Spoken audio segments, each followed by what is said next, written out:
let's actually start. So, welcome everyone to Maxroll's Season 5 PTR podcast. I wanted to prepare everyone a little bit going into the Season 5 PTR by recapping the Season 4, what we think about the additions that we have gotten to the base game itself, but also want to highlight the pain points that we encountered during our playtime in Season 4.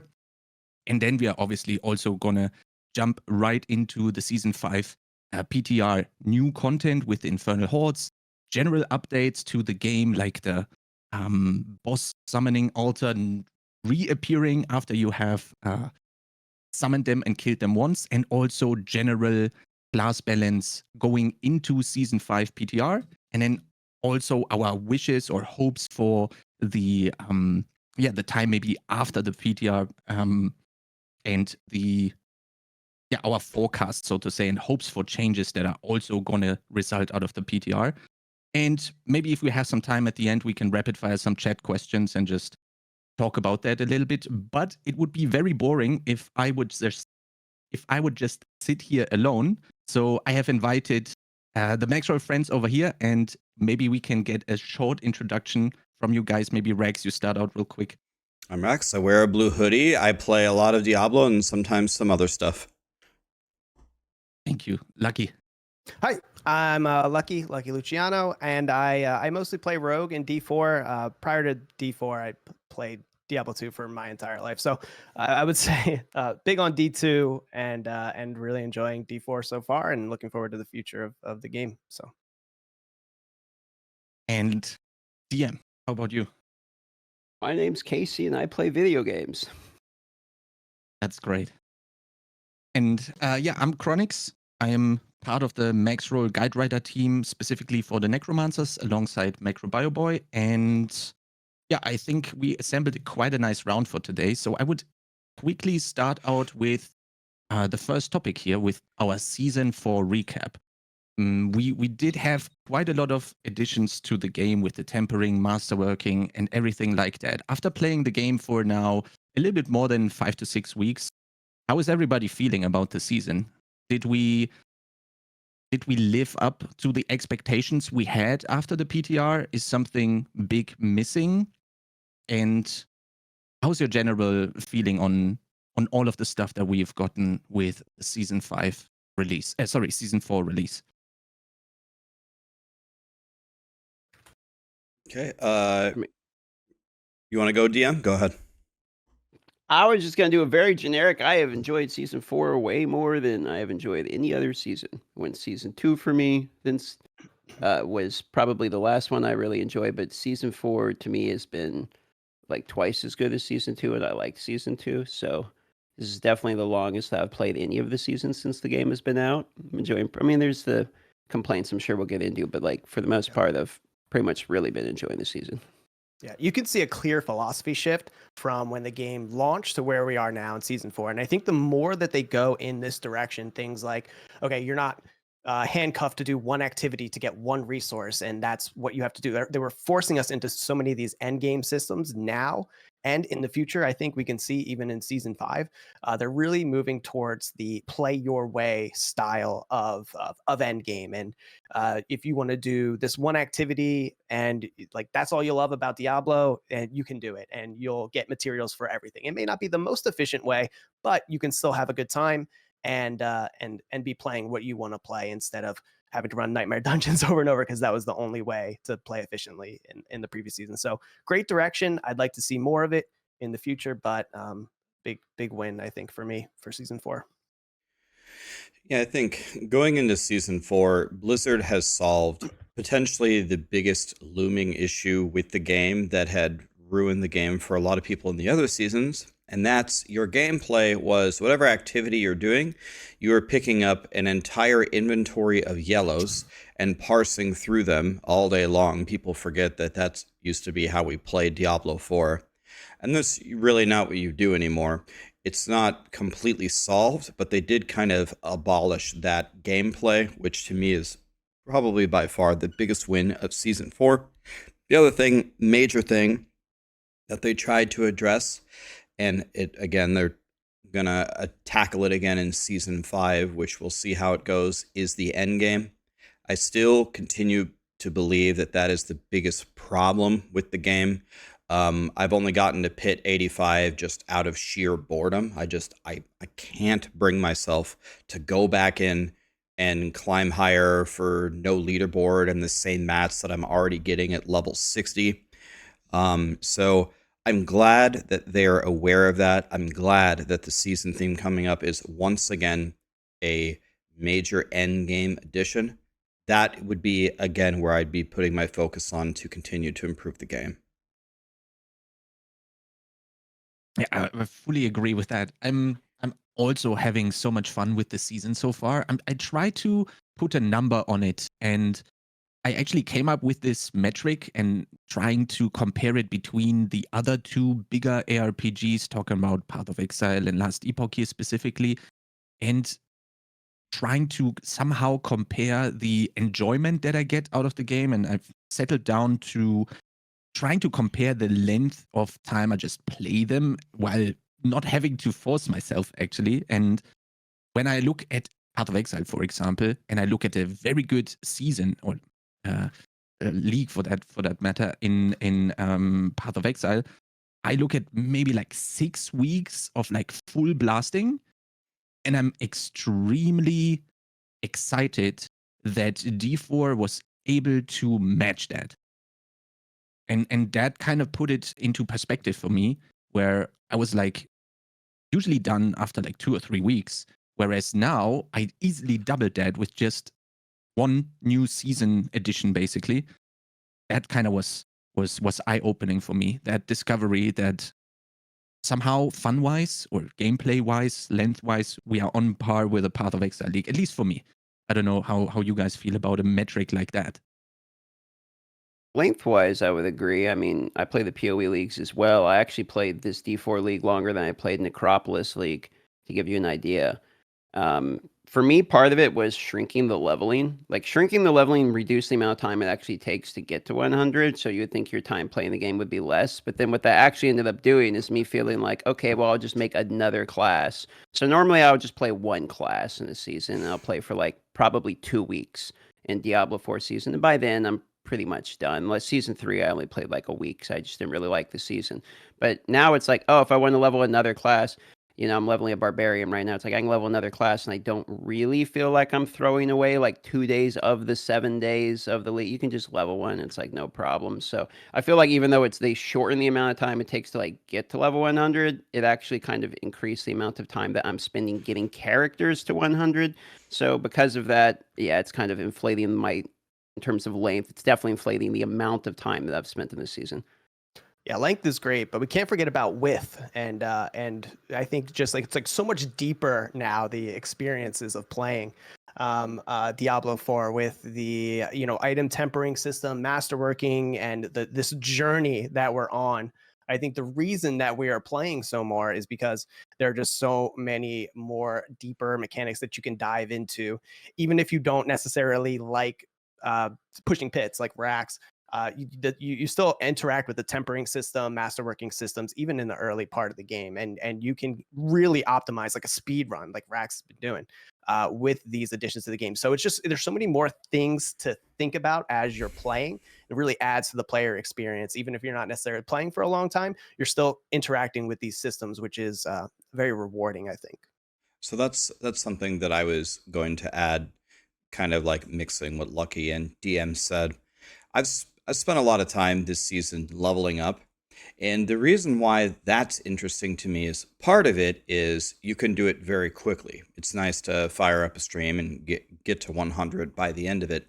So the speed is part of it, but it actually turns into kind of this like cerebral puzzle, because people will say, well, what do you mean it's cerebral? You don't do anything, Rax. You go into the capstone and you just one-shot them instantly. Well, yeah, you one-shot them instantly if you make a really good character and you like level up to the proper level and stuff like that. But what the puzzle has turned into is how do you kill these bosses at such a low level? And then the follow-up is how do you stay alive in World Tier 3 and World Tier 4 to take advantage of those XP multipliers to really race fast? And every time that you go through one of these runs, you learn more and more and more. And that's where it gets a lot more fun for me. This is the part that's missing for me in the pit. I can tell you every pit run ever. It's going to be the exact same thing. You walk in, there's 5 elites. There's a little bit of trash. There's 5 more elites. You turn the corner. There's a pylon. There's 5 more elites. There's a portal. Second floor, 5 more elites. A little bit of trash. 5 more elites. Portal, boss. Hopefully you don't get the outlaw sharpshooter, and then you win or you don't. You get the same materials you've gotten. You click upgrade 1 through 12 on your items, and you're done. It's like there is nothing to think about there. So I hope that Blizzard can continue to make more of these experiences where it's both fun and quick in terms of getting to 1 to 100, but also you can make it challenging and get rewards if you know a lot more about the run itself. So basically, just to sum this up, we talked about the length, the width, and then how to actually do it, right? Like Rax with the how. We need to solve the puzzle here, right?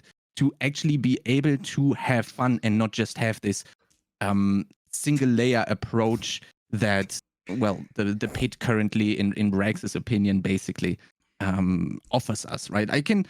I'm having my fair share of fun with the pit, also pushing it, but to be honest, that mainly came from the leaderboard that we created basically ourselves at the beginning of the season, where we try to actually race against each other and see who can come out on top. But yeah, I'm also at a point right now where I just reset an amulet and I'm trying to farm up my 700 Neath Iron, or a little bit less, to keep trying to hit that double Masterwork crit on the GA passive that I have. And it's at a point where I'm like, okay, this is kind of rough. I would love to push it, but the incentive kind of is missing for sure. I can definitely understand that. And when we say that is the incentive, or that is a little bit of a problem that we currently have, apart from tempering being obviously a little bit how do you say, problematic when it comes to RNG and bricking items and stuff like that, is there anything that you say, this is also one of the pain points that I have identified that is maybe not really part of the tempering pit loop that we have during season 4? Wait, I'm What's sorry. the question? Yeah, what exactly was the question? I'm sorry. Is there any other pain point that is not really revolving around the gameplay loop of hit and getting the materials required for it to then be able to masterwork your tempers, basically? Is there any outside pain point that is not really part of that real end game loop here that we encountered during the season 4? Is there anything else that you guys? I can tell you why I think Path of Exile, one of the main reasons why Path of Exile's endgame loop feels so good, and why pretty much all the other games don't feel as good. It's I call it the Pokemon effect. Lucky's got the cards right behind him there. It's I love Path of Exile's gotta catch 'em all system. I think it's brilliant. I don't know of a better way to do it. I don't know why more games don't adopt it. So when you walk into the mapping system of Path of Exile, it's divided into different tiers. There's the white maps, there's the yellow maps, there's the red maps. They get harder. And there's also the legendary maps or whatever. And you specifically have a plan in how you interact with the system to try to clear each map one time. And the ways that they've built in certain difficulties with the different affixes for the different builds, some bosses are really bad for certain builds to kill. It feels like just the right challenge. And the gotta catch 'em all system means as you play intelligently through it, kind of like what we were talking about with Diablo 4 leveling, playing intelligently, trying to make a really good build so you can do the capstone early, you can get the higher XP multiplier at the higher world tier. If you have a really, really good strategy between the maps that you get and the Atlas tree that you make and the Kirak missions and how it all morphs together, and then picking the specific bosses that you want to kill for your void stones, it just feels good. It feels like every time that you log in, whether you spend 20 minutes or 2 hours, you're making meaningful progress to your character. And it's not just clicking upgrade from 1 to 12 on your gear. It's also actually you're unlocking, it's almost like unlocking a Paragon board in a specific way based upon how you're playing. I love this. And this is what makes me so excited every time that I play Path of Exiles, to complete my Atlas tree and to get my 4 Void Stones. It's not free at all. It's a fun puzzle to solve. The other games, Monolith system kind of has it. In the Nightmare Dungeon system, it's completely absent. There's no like kill all the regular bosses, kill all the Uber bosses, kill all the different bosses in the pit at different levels. There's no complete one of each of the 60 Nightmare Dungeons. There's no open 10 of each of the different kinds of chests in Helltide and World Tier 4 to unlock something. It's all just random playing. That's the part that I think is critically missing from Diablo 4. Mm-hmm. Another part I think that's missing and ties in, I think, to what Rax is saying. Diablo 4 could add all of these endgame systems to the game, but there's such a discrepancy, I feel like, between the risk and reward, or how difficult the content is and what you're actually getting as a result of completing that content. Like, there is no reason to push the pits, but you don't get anything better for doing it. You don't get, your character doesn't get that much stronger. You know, staying at a low level and just farming as fast as possible is the best way to level up. Similar to like the Uber bosses. The Uber bosses die in one shot to nearly any optimized build, at least at the lower level before you get to Tormented. And they drop some of the best loot in the game. Like, I don't see what my goal is. Like, why am I getting stronger? Why am where's the fantasy? Why do I want my character to be better when doing these harder activities don't reward me in the same way? Where I think like Path of Exile does a lot better job as you progress and you get into the more difficult content, the drops, loot, everything that you get as a result for doing it gets a lot better and increases. Even with monoliths, like every time you increased your corruption, you were getting better drops and more drops. But I don't feel that in Diablo 4, and it kind of ruins the like my desire to really push the content and get to those further levels of endgame. I agree with the reward point. Like in PoE, it's almost decided for me what activity I'm going to do based upon what reward I'm trying to acquire. Depending upon if I'm trying to get currencies or essences or what have you, then I'll just go down the tree and I'll pick that specifically.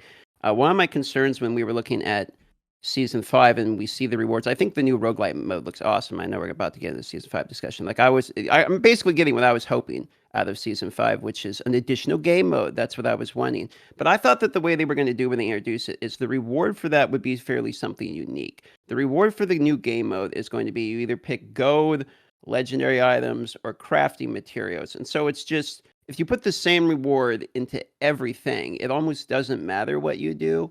Whereas if you have particular rewards that are individualized per game mode, then you kind of have a reason to do each one of those. They sort of did it with the pit, but now they're taking pit materials and they're putting them here, which is probably a win overall. But I find myself thinking that in terms of reward, like if we have a gold problem and then the answer is just give gold in a chest that you're going to run it for the same time, then I kind of lose a little bit of meaning behind it. I was kind of hoping when they were doing the tempering solution, we have the greater affix one, which is a good enough solution. It was actually one of the ones, was it you, Chronix, that brought it up on the last podcast? Someone suggested that in one of the podcasts that we were in. It wasn't me. It was either Woody or Die. It might have been Die. I don't remember, but someone suggested that and they actually are implementing it. And I thought like my solution to that would have been like, okay, the new game mode instead, you can pick in the chest to get an item that gives you like +1 temper. And then that way you have a reason to like farm this. So you have meaning for each of the additional content that gets added to the game. And that's what gives you the variety of gameplay. So I guess if you're asking for criticism or one of the potential issues that we still have with the game, for me, it's a little bit of a lack of reason behind the variety. Everything drops an Uber. Everything drops all items. Everywhere I go, I'm getting the same reward. The pit's the only thing that gives something unique. Yeah, I can just fully agree. I'm also, just to tie this all together, kind of, we need like a thread that just connects all these pieces and kind of like pushes you to the next thing to force you to progress further, right? I think we are kind of doing that a little bit though, but we're also just throwing it out the window with the infernal hordes that we're just going to be covering in a second here. But what I really liked actually was that when you hard reset your masterworked items, you are going to run out of rawhide and iron chunks. And that forces you to do Legion events, which at first I was very mad to actually run into that problem, but actually having to do Legion events then at some point was making me feel like, oh wait, there is actually, we are trying to push into that direction where Path of Exile is. If you want to have your bubblegum currency, or if you want to have your harvest stuff, you go do harvest. If you want to, you have like these target farmable things or activities in the game that are going to reward you something that you need right now. And I was actually hoping that we would get the new game mode, which would not only introduce a new problem to solve, but obviously sell us also or bring with it the solution to that problem it's going to introduce. And I think it's also kind of like a missed opportunity here a little bit, that we just get, you get everything basically. So while providing a solution to everything, is it really going to be something that we are going to be doing outside of Season 5? I'm not actually sure if that is going to be the case. I think you make a Go good ahead, Lucky. point, Chronix. Sorry if I interrupted, but you touched on something really good, which was at first you didn't like having to run legions, but then you enjoyed it, or you felt more rewarded from it. And I think that that's fine.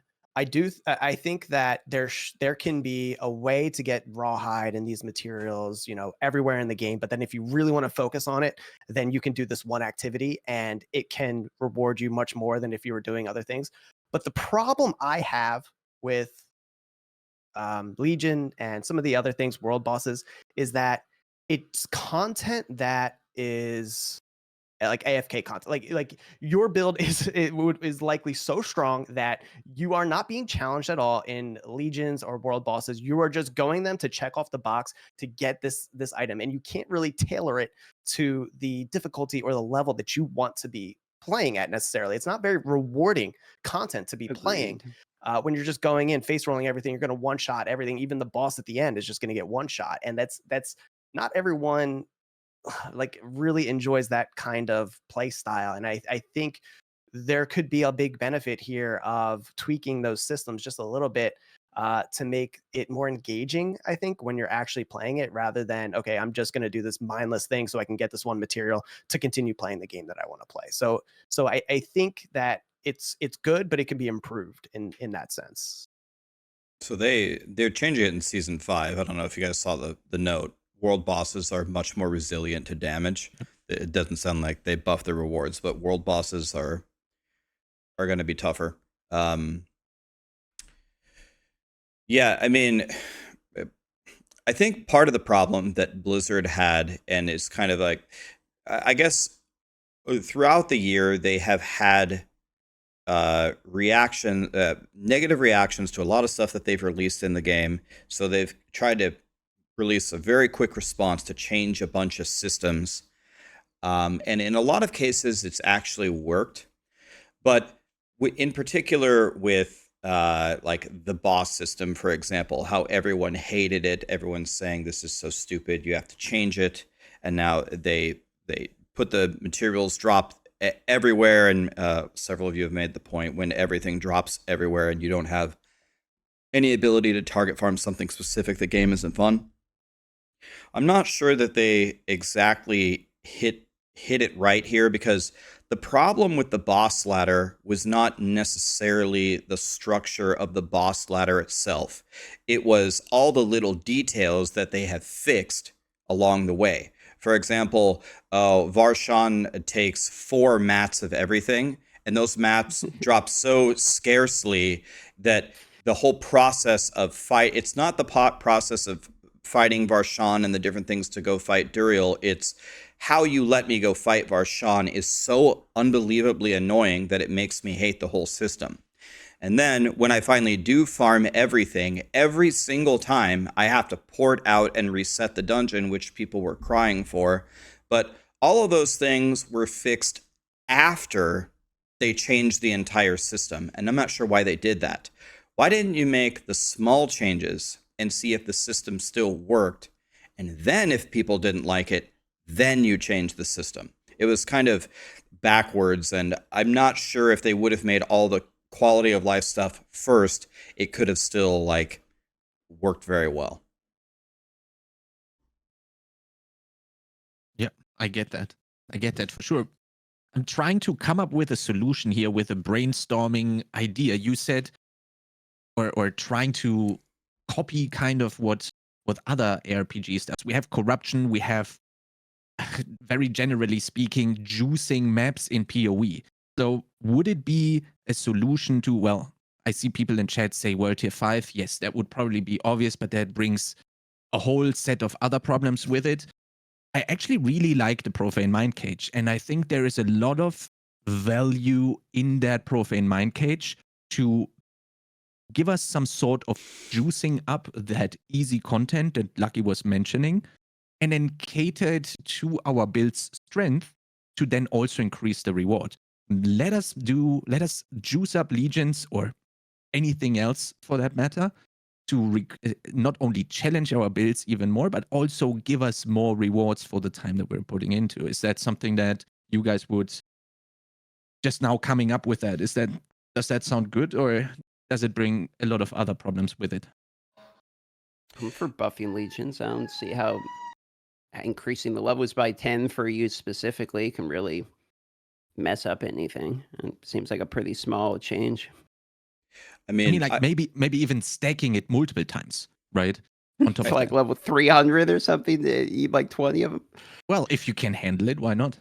I like the concept of juicing, you know, so you can kind of like, it's kind of like Elden Ring does it in kind of a different way where you can play naked with a stick, or you can use a level 10 mimic or anything in between, kind of play your own way. But like if I don't know, if Blizzard was approaching me as this is the solution, this is our current solution for the end game, what do you think? We're going to have these different juicing mechanics. That would not be the very, very interesting thing for me. So, okay, let's think about it. Let's think about the dilemmas that Blizzard has pointed out to us in the campfire chat about them building up characters. They say, okay, well, I want to preserve class fantasy, and every class can't play the same way. And then as the community continues to make different builds, some builds hit really hard, but they can't apply vulnerable. Some builds play minions, but the minion AI is really stupid and you're really slow. So the class fantasy is there, and you know, every build's got some different problems. What I would be doing is I would make another end game progression system separate from Paragon, separate from the skill tree. It doesn't have to even be that complicated. It's kind of like the season journey, but it's more like the gotta catch 'em all system from Path of Exile, with the different activities in the game. Reaching certain milestones in the Infernal Horde, killing the Butcher a certain number of times, killing a certain number of goblins, clearing one of every Nightmare dungeon, maybe clearing one of every Nightmare dungeon again above I don't know, level 75 or whatever. You can clearing certain levels of the pit, bosses in the pit. You can think of a million different things. And then in that separate progression system, let's say like you can't cap it. There's no way you can get all the nodes, but you can kind of spec through it and either double down into a strength that your build really has, or you could use it to solve a critical problem that your build has. Your build can't apply vulnerable. If you get far enough in the right branch specking into this tree, your hits apply vulnerable for 3 seconds. There you go. And you're constantly you're making progress every time you log in. You're getting closer and closer to these different branches in this new system that is interesting and it's actually meaningful. That to me is a million billion times better system than here's a mine cage. Legion is 10 levels higher. Here's some more rawhide.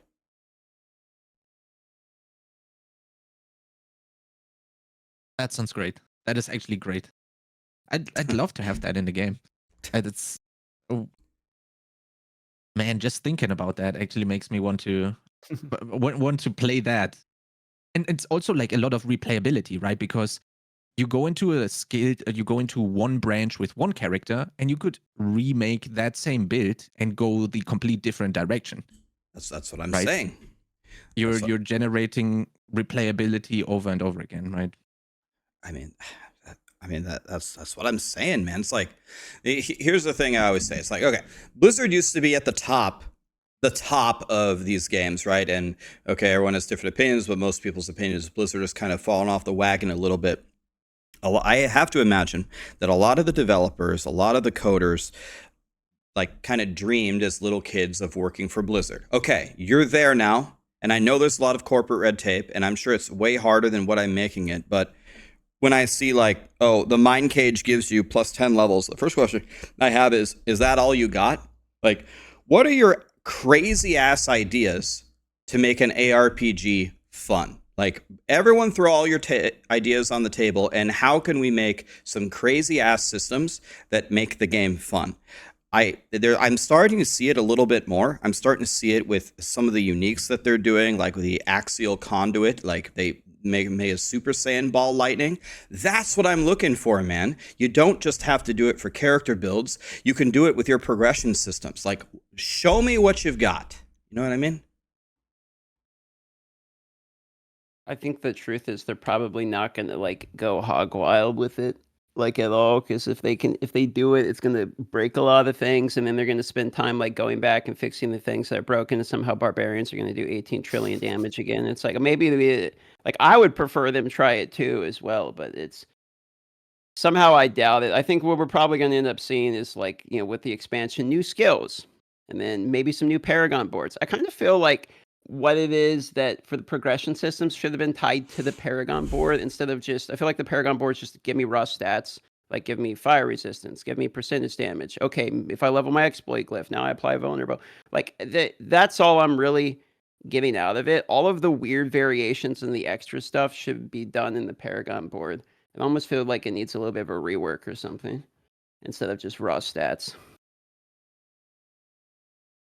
That sounds great. We've cut the Infernal Hordes here a little bit. We already talked just a tiny bit about it. I want to quickly jump to the next topic here. Infernal Hordes, the big new selling point of Season 5, basically.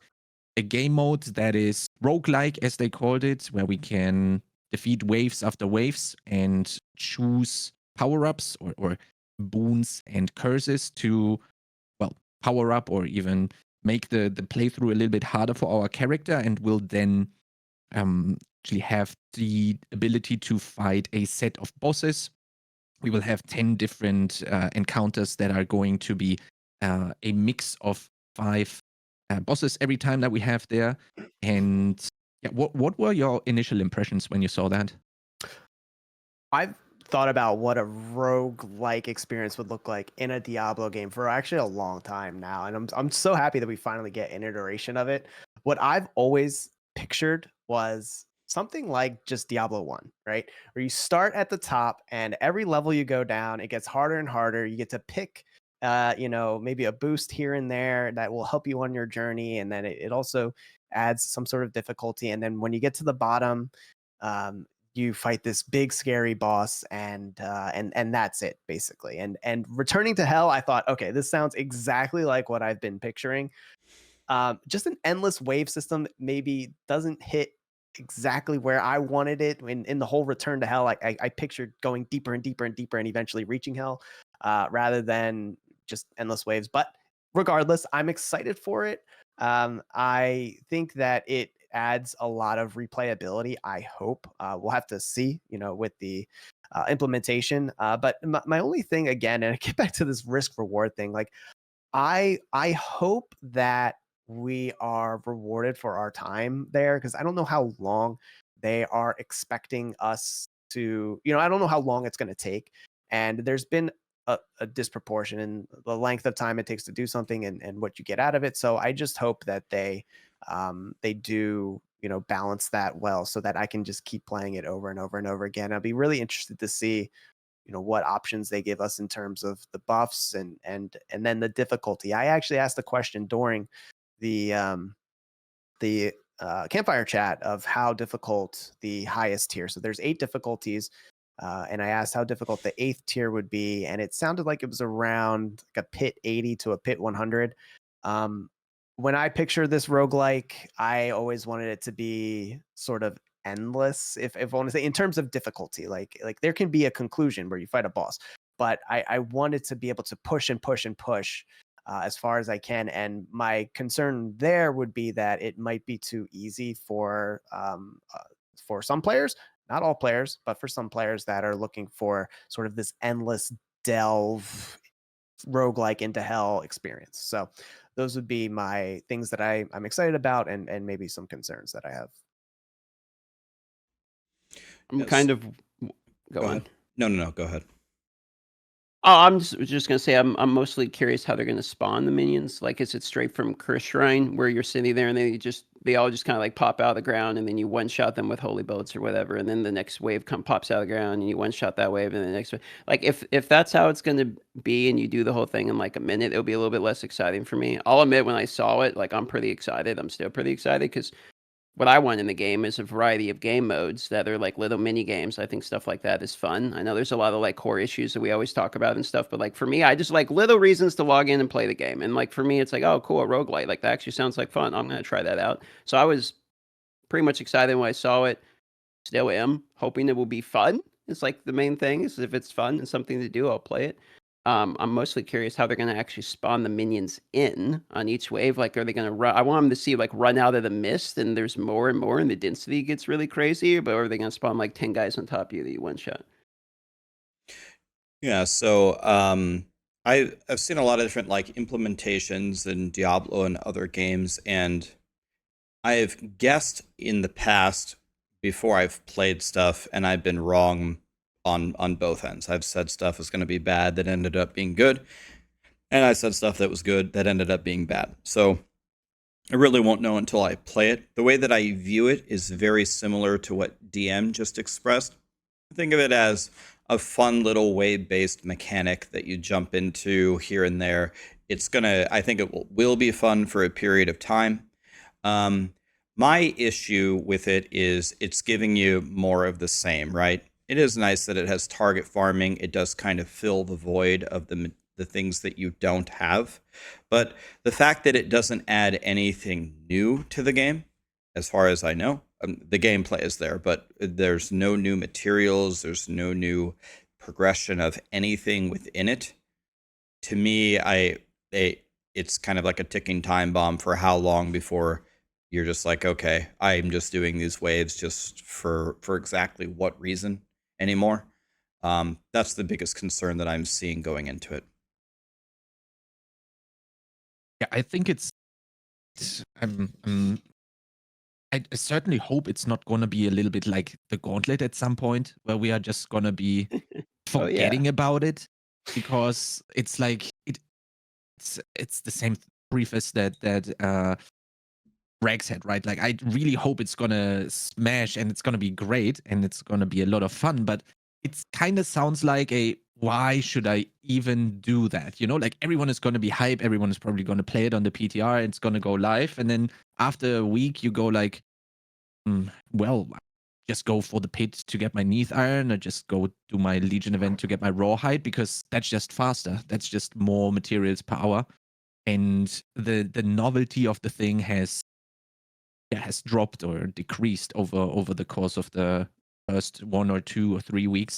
So I was really hoping that we get something that creates an issue and then solves it at the exact same time with the Infernal Hordes. Basically a little bit like the pit did with putting the Neath Iron required to give us more power and give us a reason. I was hoping something along those lines will go to the Infernal Hordes. If it is going to be fun only, wouldn't it be better to make it endless, just like Lucky said? Because I think in roguelikes, I mostly have the most fun when I just get the god tier combination of boons and I can go further and further and further that I ever could, and it's not capped. Like after wave 8, and then I defeated the bosses, and then I'm done. I kind of want to keep playing the build. When I look at Soulstone survivors or stuff like that, I think the endless part of it is actually where the real fun begins. And then you just go, well, I go and do Infernal Hordes for the fun part, not necessarily for the reward itself, right? Is that something that could make it more attractive for just logging in and playing 20 minutes, for example? 100%. I mean, endless mode would be, I mean, I feel like objectively better if that was there. So I would prefer an endless mode, but I'll play devil's advocate here. I'll pretend like I've got my Blizzard shirt on, because this is what I hear them say. This is pseudo what I hear them say when anything like this comes up. They say essentially, we have the data of the demographics of our player base, and you, the content creators, have no idea how casual people are. You have no idea how 90% of the player base, how casual they are, how little they play, and how bad their builds are. They're maxing all the basic skills at the top of the tree, and they're not making a build. Some of them don't even know how to imprint. If you ask them, would you prefer an endless mode, or would you prefer you play it for 10 minutes and it ends? Those people would probably say, I would prefer that I only got 10 minutes to play. I got 4 wives and 7 kids and 3 jobs. I can only play 10 minutes a month. If you make it endless, then I don't know when to stop, and it stresses me out, and I don't want to do that. So I don't think this way, and I don't know if building your game around the people that are picking 5, maxing all the basic skills is the right way to design the game. But I'm just playing the role of, this is how I think Blizzard thinks about it when they make these decisions. Yeah, so it becomes an equation at some point, right? So it's adding this mode. One, I don't think it detracts from a player that wants to play 10 minutes. I think you can still do the majority of the content maybe in 10 minutes, but you have the option of continuing to go. You've worked up, you've gotten these boosts, you got maybe crazy RNG one run, you got 8 at 8 of your best in slot boosts, and you want to just keep going. And maybe the rewards aren't great past that point, but you can still keep stacking them up and getting some good stuff. I don't think one detracts from another, but the equation that you have to calculate is, okay, who's actually going to do this? And is it worth the development time to create this endless system when most players, 95% of players, are just going to do the 10 minutes and be done with it? So, but I don't think one necessarily detracts from the other, but it's a matter of dev time. We know it's a scarce resource like anything. So whether or not it's worth it, they're the only ones that have the data on that. But it's a good point, I think, that you made. I mean, yeah, I mean, it's, let's say that they made the endless mode. It's like, okay, you can quit at any time. Like, you beat their wave, you can just leave, right? Like, you can get your rewards, but then they'll say, it stresses me out, just one more. Oh God, this mode took away my fun. Yes, you gave me the quit button, but I can't hit the quit button. I'm pretty sure that's how it would go, man. I don't know. I'm not saying I agree with it, but I'm pretty sure that's how it would go. Yeah, so is it really going to be not as fun as it could be because the focus is a little bit off, at least from our perspective? I sure hope it's not going to be the reason that is going to be the case. I mean, we saw them nerf the tormented bosses by 30% in their HP, and I think everyone here and probably quite a lot of people in the chats don't really necessarily agree with that. I sure also hope that it's not the direction we are moving toward, right? But the data probably shows that that's the case, that Rax's example here is maybe even correct in that case. I mean, Kind go ahead, Dia. I was just going to talk about the nerfing the tormented bosses. Like, Lilith is still, in my opinion, the coolest fight in the game. I know a lot of people have mixed feelings on this, which is like, sometimes she's really cool, sometimes they think she's bullshit. But like, for me, I had the most fun and still have the most fun every season when I go to fight Lilith with like a build that takes forever to kill her.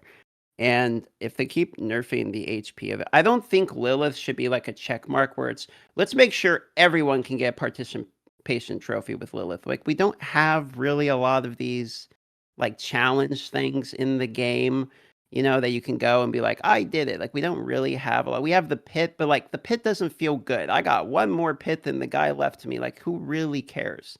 So like for me, I in terms of nerfing the torment HP, for me particularly, I don't really care about nerfing the other one's HP. Whatever, everyone's just putting it on farm and one shotting with barbarian anyway. For me, it's about the Lilith. Like make Lilith actually hard or keep her hard and stop like making her easier and easier and easier and easier and easier. You know, like for me, that's a little annoying. Because I think we should at least have at least one hard challenge in the game where it's like, oh, you can't do it? Well, fuck you.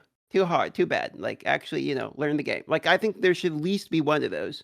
So stop nerfing her is my take. Yeah, I mean, it's so right before season 4 came out, there were some interviews done with the developers where we got to actually kind of, you know, it's several hours to drill through the course of the 3 interviews to actually drill into the minds of the developers.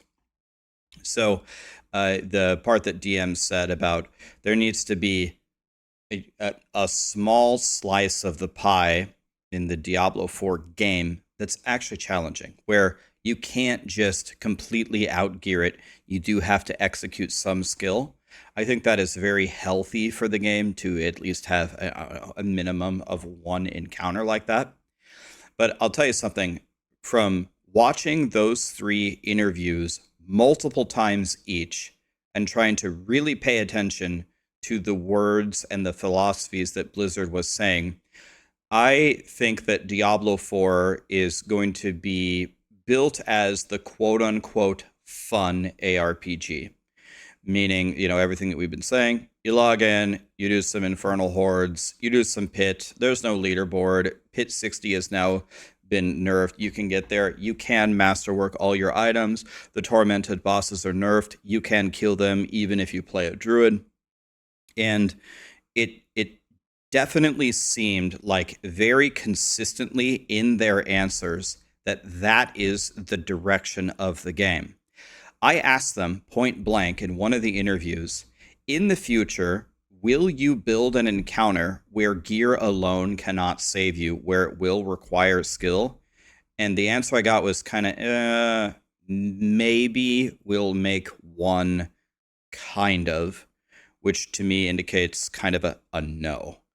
So actually, after the round of interviews, my view on the game, my philosophy kind of changed, where Diablo 4 is just the game where you log in and, I don't know, for lack of a better word, I just don't take it as seriously. I'm just kind of chilling. And in Path of Exile, you're like, before you even hit login, you're already sweating. You feel your blood pressure rising. You're scared for your life before you even, you know, spawn on the beach. It's just much more of a try-hard, sweaty game.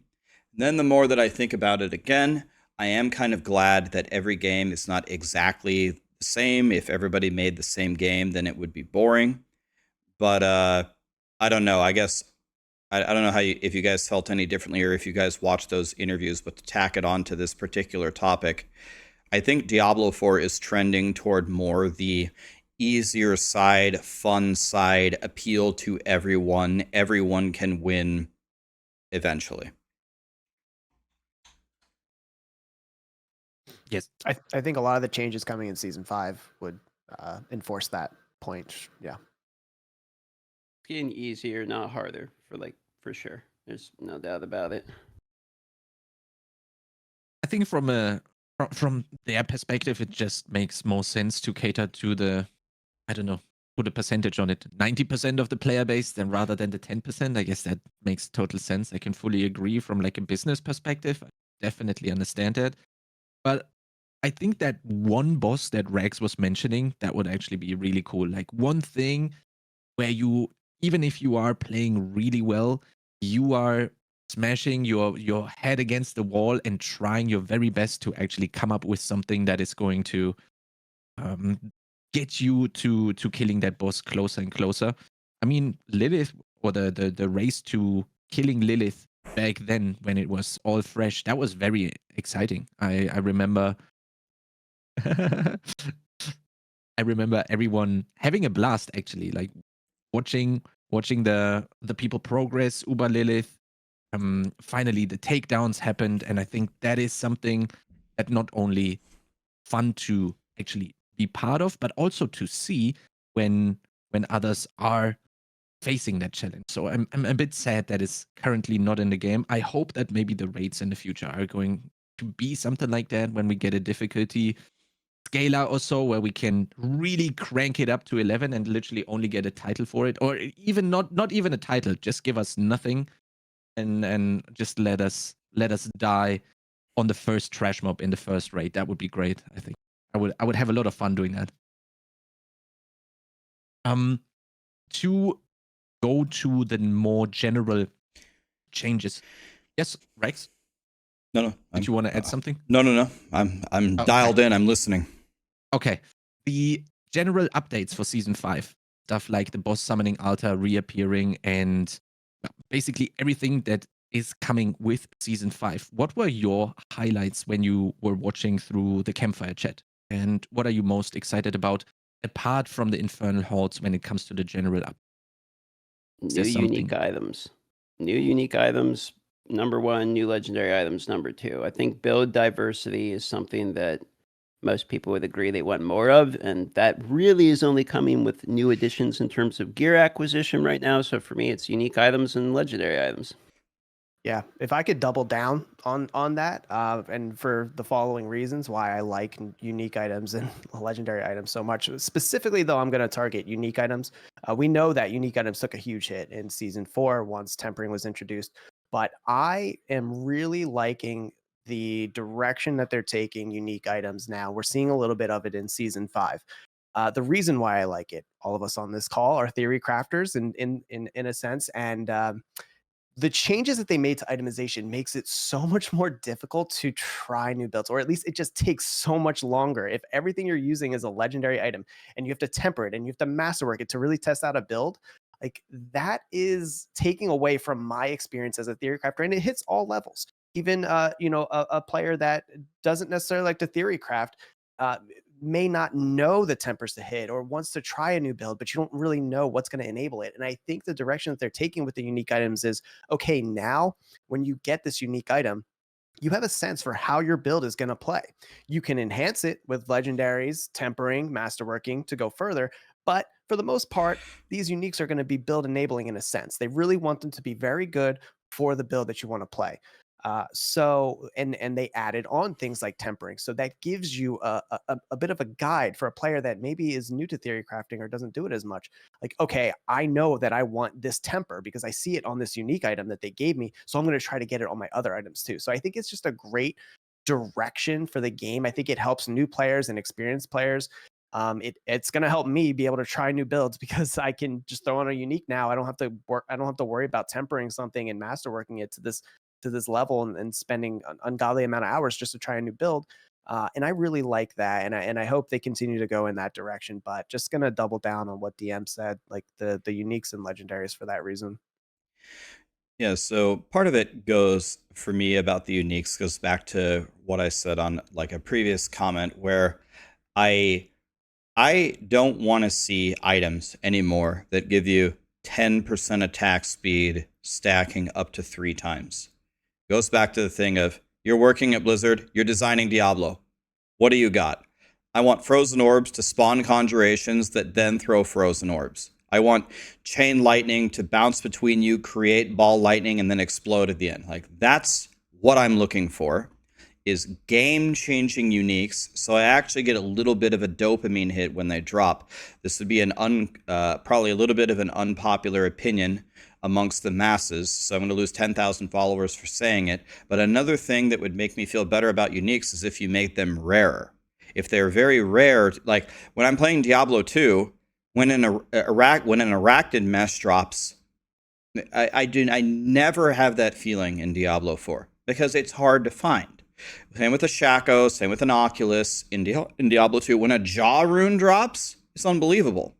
I just don't have those dopamine hits really in Diablo 4, and it's something that I really miss.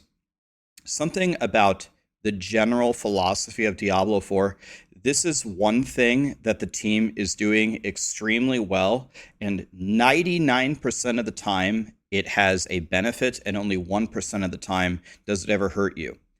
Diablo 4 is doubling down on when the community asks for quality of life stuff. We're seeing it now season after season. They are just willing to start implementing it. And I think this is just a win. I think you could make the game very challenging and very rewarding while still building in a ton of quality of life into games, like resetting the boss altars. The best example I could give is Elden Ring. Elden Ring gives you just about every quality of life feature you could imagine, and they give it to you right away. They give you a horse. The horse has like infinite sprint. The horse can double jump. You can port anywhere at any time unless you're stuck in a dungeon. You have choose your own difficulty. You can level up at any save point. You can item craft whenever you want, wherever you want. There's so much quality of life in the game, yet there's so many awesome dopamine hits, and there's still so much challenge in the game. So people say, well, if you just put in every quality of life thing, you can't have those things. Wrong. Not true. I can give you an example where it works. You can see Path of Exile start to adopt this as well. They had a live stream, a developer stream a little bit ago, where the community made a bingo board of all the quality of life stuff that they wouldn't implement into the game over the years because they wanted you to feel the weight, and that's fine. Path of Exile does a lot of things right, but a lot of the things on the bingo board, they finally conceded, okay, yeah, we can do this. Okay, we can make your gameplay a little bit better to play the game. I really think 99% of the time that you implement these quality of life features, you win, and only 1% of the time you lose.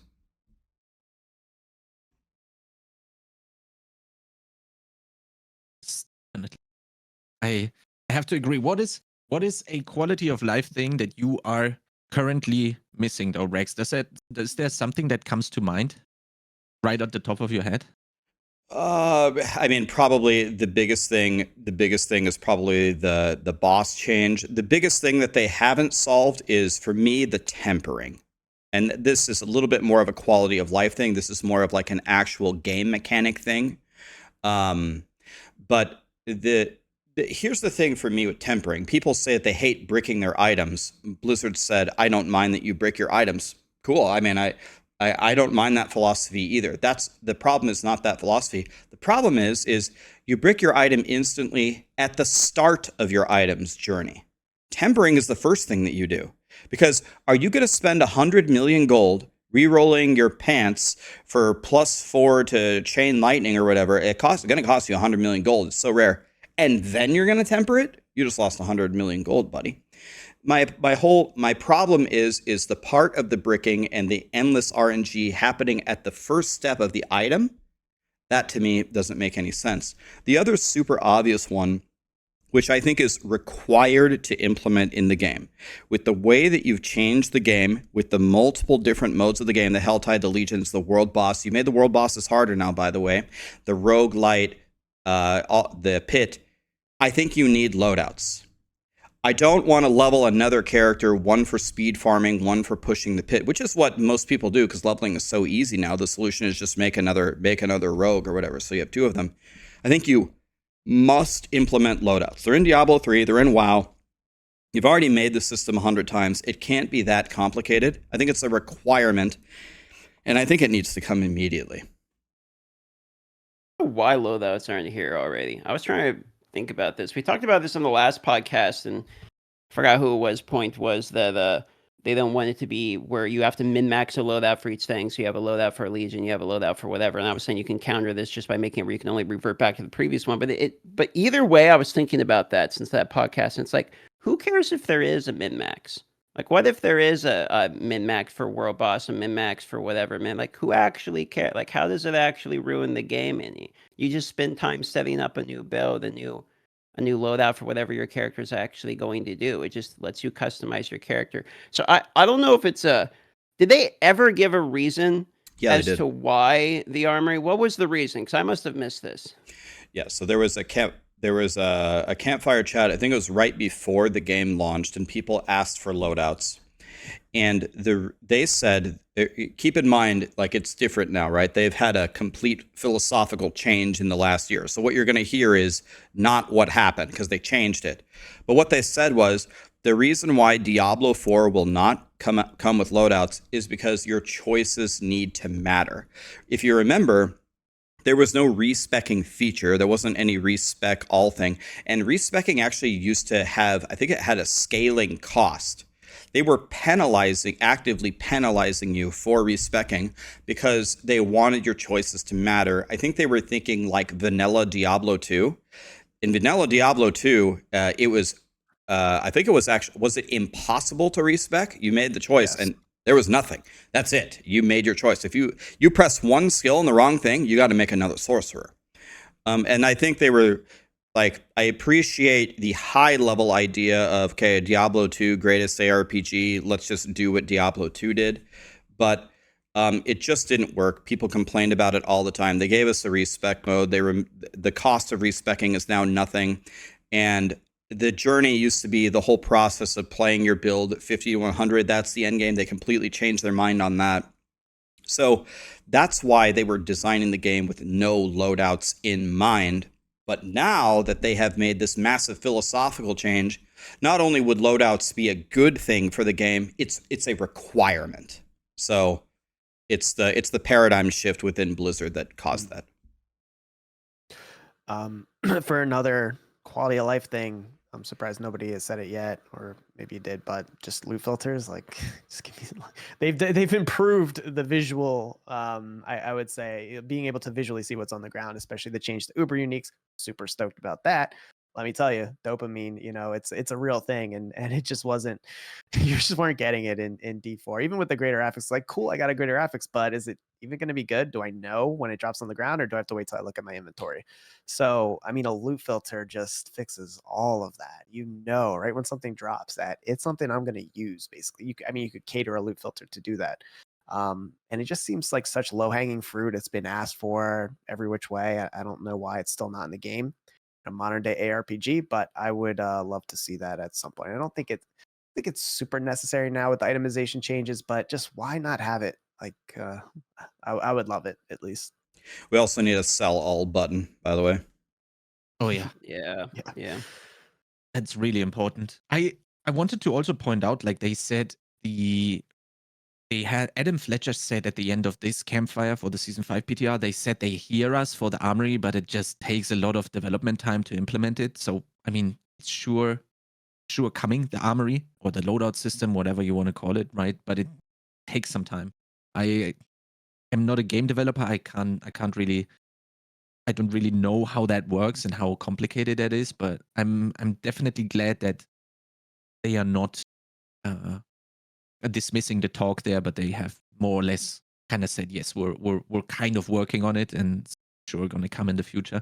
And yeah, I think I have to also agree with DM. I've also been thinking quite a lot after the podcast about just if someone needs to pay the exact cost for resetting your Paragon board and then changing it, there is going to be a difference of points and a cost resulting to it. Let me just pay this front whenever I want to change the loadout, and it's going to instantly teleport the stuff from my stash onto my character, and then it's going to remove the currently equipped gear and move it into the stash. I think that's a very, very important solution here to the problem, and I wouldn't also mind getting that sooner rather than later, especially with the amount of stuff that is getting added in terms of gameplay with the Infernal Hordes. You probably don't really care about movement speed, right? Probably can't stand right there in the middle, so maybe us necromancers actually have a game mode they can shine in, and then just let everything run towards you.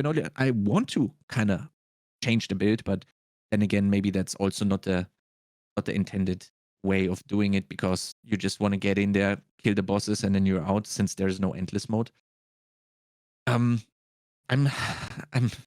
looking forward to it. Let's say that at least. The armory is definitely highly suggested. I don't know how your chat is looking like, but mine is definitely agreeing. Yeah, sure, Rex. Can I ask for something with the armory system? And I don't know if this is in any game, but I think it would be very helpful for Diablo 4. Can we get a tab in our stash that's armory only, where it only stores gear that you have saved in a loadout? Because part of the reason why Blizzard might not want to make an armory is, oh, your gear is mixed into all the other gear that you're saving, and you accidentally salvage it or you accidentally vendor it. Make a armory only tab. It's one additional tab where you can put 3 or 4 sets of gear, and that way it's separate, and you know, oh, I better not mess with this tab, otherwise I'm going to lose a critical piece of gear. I would love it if they do that. Plus, we get an extra stash tab. You could do that. You could have a very simple pop-up too that you could add also that says like, this is in your build out number 3. Don't get rid of your weapon. It's gonna be deleted out of your armory set.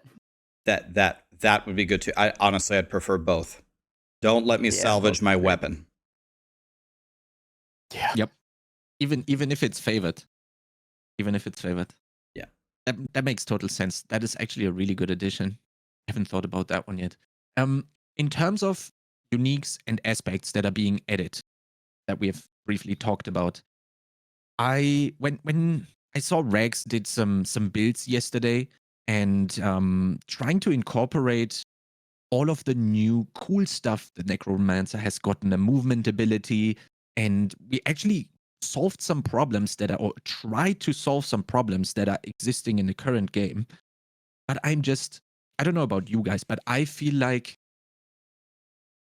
aspects taking that role of solving these problems is kind of like hindering the process of solving these problems in the first place, because I'm running out of space for my aspects, and I can't really solve the problems that you are trying to give me the solution for.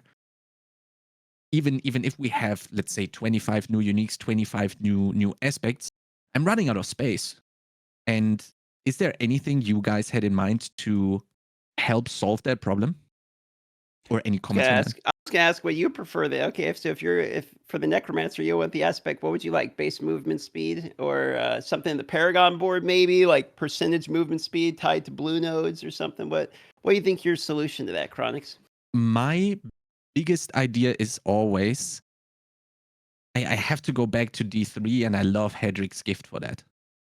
I just have this idea in my mind where I say, give me I don't know, a halo or so, and some sort of item slot where I can choose maybe 1 or maybe even up to 3, like we had in D3 with the Hedric's gift, aspects from previous seasons, and they are cycling.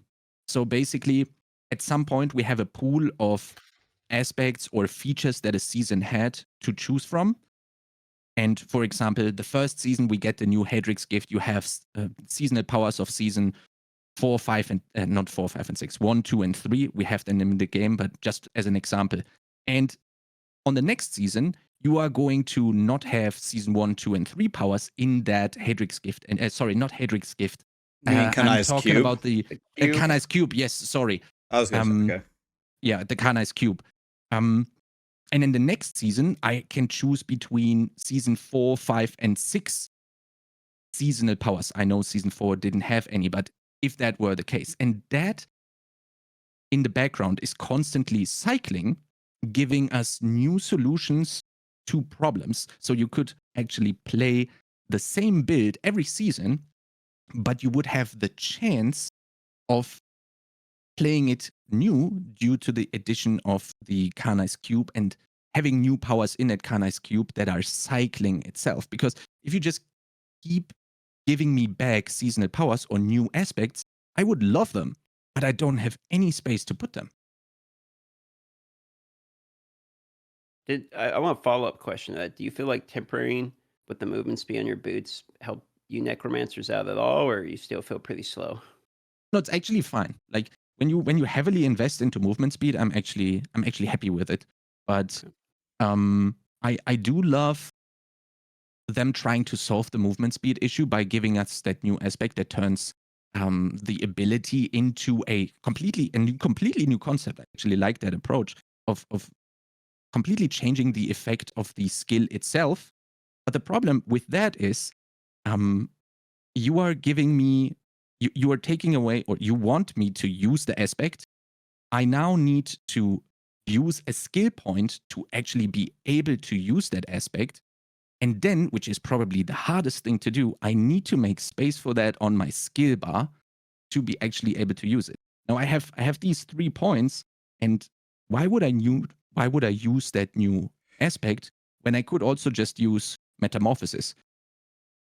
That is solving all of these issues with just no downside whatsoever, because it's still just an aspect. But on top of that, you also get unstoppable. So why would I ever exchange these aspects when one of them is clearly doing a better job for probably also other classes, right? Yeah, so in this conversation, I would take these as 2 separate pieces, right? So the first piece I think is a design flaw, right? When you have one aspect that solves all of your problems and more, it invalidates all of the other aspects.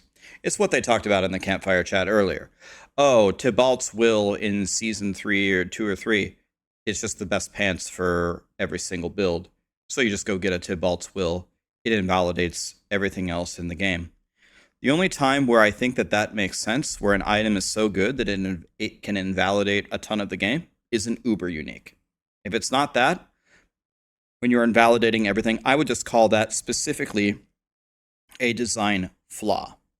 Conversely, in the exact opposite direction, when Blizzard is designing a bunch of different aspect slots for boots, let's say, and all of them do a very good job of solving a problem here or there very well, but it doesn't solve everything, I would call that an ideal state of the game, where you have choices based upon the choices that you made in other places. You get one puzzle piece to solve one thing. I think that's exactly how the game should be. The problem is a lot of the systems currently for Diablo 4, where you're trying to solve stuff, they're just so basic that you really don't have a lot of freedom to solve these problems. Blizzard keeps saying, we don't want to expand the skill tree too much. We're going to expand the Paragon board a little bit, but the Paragon board is actually, when you actually take some time to stare at it, it's actually so straightforward. There really isn't too much leeway in how you actually build it. There is close to an optimal solution within the Paragon board for builds. And that just hurts the game. It hurts the theory crafting side of the game. So that's how I would approach those 2 things. I think one of them is very good. One of them is just bad design. And the game in general would benefit on both of these issues if they would be willing to build a little bit more complexity into their skill progression systems currently in the game.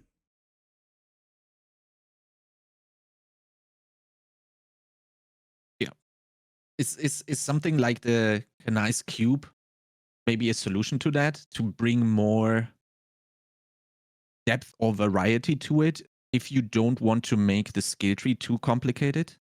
Or do you want to see more depth in the skill tree in general? Is that the better solution to the problem? What would that be? Well, I think the skill. Go ahead. Sorry. No, go ahead.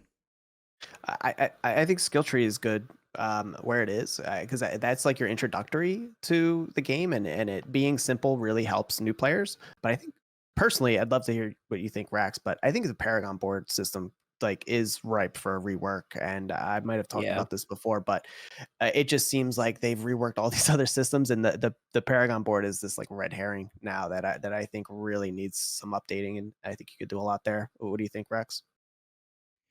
Well, I think kind of similar to what I just said, and kind of like it ties into what you said. I think the Paragon board is borderline solvable. Like, okay, I'm gonna play a Flurry Rogue. Can you make me a Paragon board? If we give Lucky an hour, DM an hour, me an hour, Chronix an hour. We can't see each other's work. We're not back in high school Spanish class. When we look at the Paragon boards at the end, the number of the glyphs that we took are going to be 90% the same.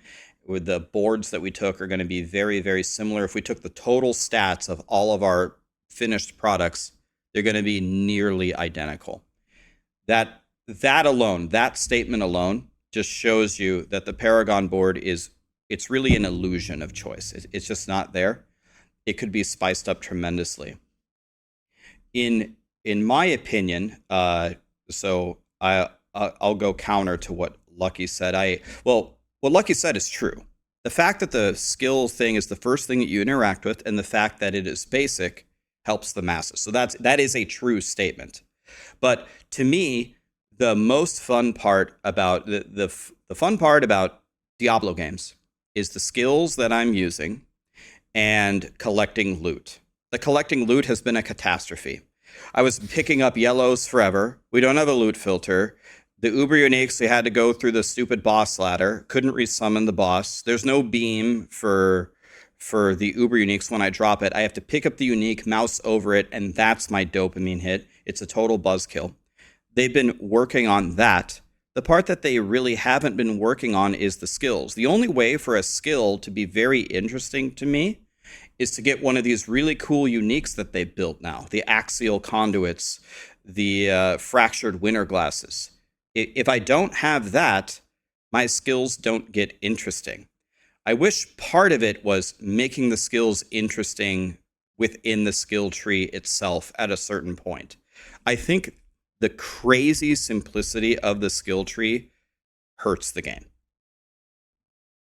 I like that you said at a certain point there, and maybe it could be something that you unlock later in the game or something like that, where you could still keep it basic for a player that's just starting out, and then as you progress further, maybe once you complete your Paragon board, you get additional little tweaks that you can do. Yeah, not everything has to come from items, and not everything has to come from your skill tree. Maybe there's a good marriage of a combination between the two that could work better, because you really just end up handcuffing yourself with these uniques, right? Like I lose this item spot because I have to put it on an item, and that's my only option. I don't have a choice there, where something like what you're describing sounds like it could be better.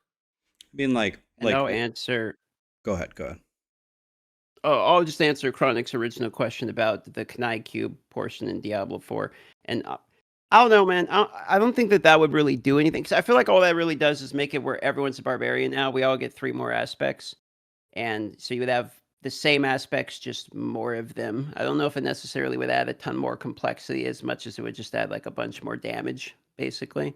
So I think I'm in the board here with Lucky about like the Paragon board, and with Rax with the Paragon board. For me, I kind of feel like maybe either a full rework, or hopefully, I'm curious what they're going to do, because they did say they're adding like more Paragon stuff going into the X pack, right? There's going to be new Paragon boards, new glyphs, etc.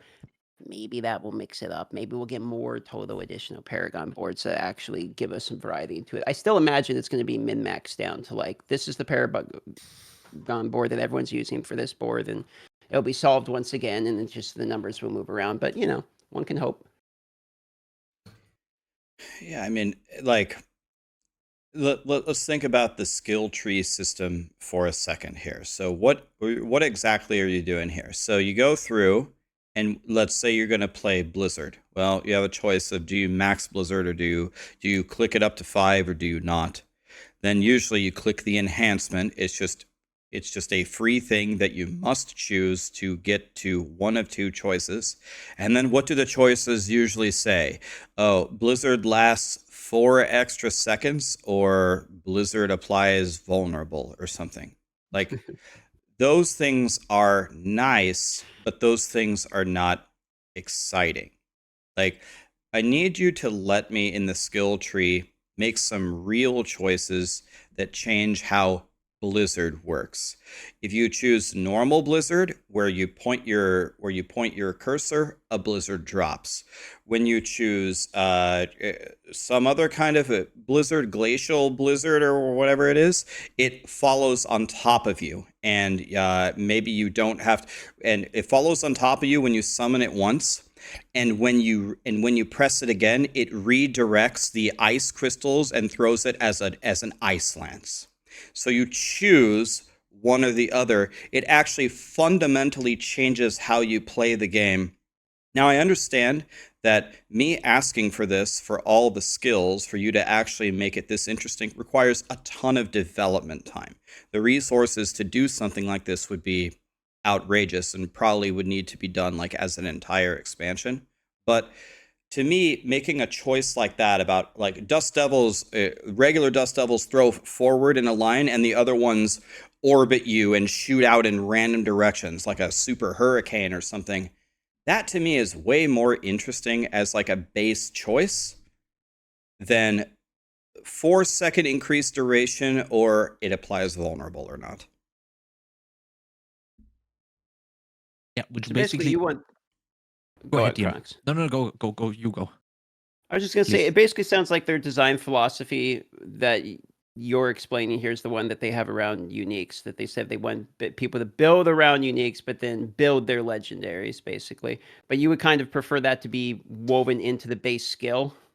I would like a way to modify the skill in a skill tree where the skill's functionality changes. It doesn't need to be necessarily the unique piece where, oh, now it does double damage or now it spawns conjurations that throw it. Like the crazy stuff can go on the uniques. But why isn't there an upgrade that actually changes the true functionality of the skill itself, so you're actually making a decision? So DM playing Bernie Firewall versus Rax playing regular Firewall actually looks different on the screen. I think you can do this without changing much of the current skill tree, because right now it's like when you go to enhanced or advanced, whatever, those are like the two options always. It's like, okay, you deal 15% more damage or you move 15% faster. But why can't those also say, okay, you deal 15% more damage and it splits to one enemy, or hey, you move 15% faster, but you also can do a dash here and there. That's what I'm saying. You don't have to change it too much, right? To just implement these functionality changes into what already exists instead of just like damage all the time, right? Why is it always just damage? It doesn't really feel like a meaningful choice. Another thing is like to try to marry a bunch of ideas. This just magically came to me, so this might be a terrible idea in a vacuum, and it would need to have an evolution. What if we said, all right, guys, in the Infernal Hordes in Season 5, when you're playing a class, it has a chance to drop a greater skill glyph. You have no idea what you're going to get. So, you're playing Blizzard Sorcerer, and it's a very rare drop. And all of a sudden, big beam of light, boom! You just dropped Greater Firewall glyph, and you're like, oh my god! Then you attach it into your skill tree, and it just makes it way better. Like the Firewall now spawns a giant Diablo star every time you cast it. And you're like, oh shit, I got the Greater Firewall star. Fuck it, I'm respecking Firewall.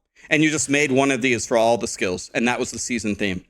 And you have an endgame item chase with a unique reward for Infernal Hordes to go find these greater skill glyphs that you socket into your skill tree.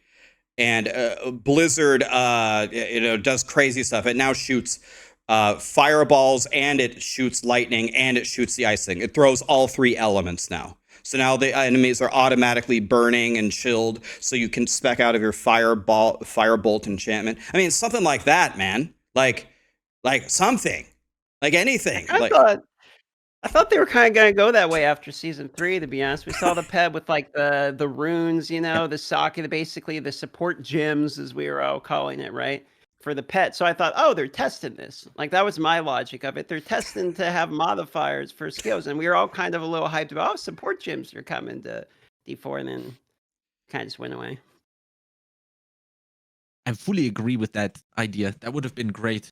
I mean, the good idea would be now to Rax pre-type what he just said, and then upload it, and then we can all Control C and Control V it in our PTR feedback. How about that? We just unite and we make it happen. That would be great. I mean, bro, if we sit down, if we just sit down, I mean, this is like a 5-second idea. If you sit down and you just extract all the ideas, just throw them into a pool and sort them, concatenate them and filter them and discuss, we can come up with maybe even way better ideas than that. This is just like 5 seconds. Like, there's so many possibilities that we're missing out on. I am so sick of 10% attack speed, man.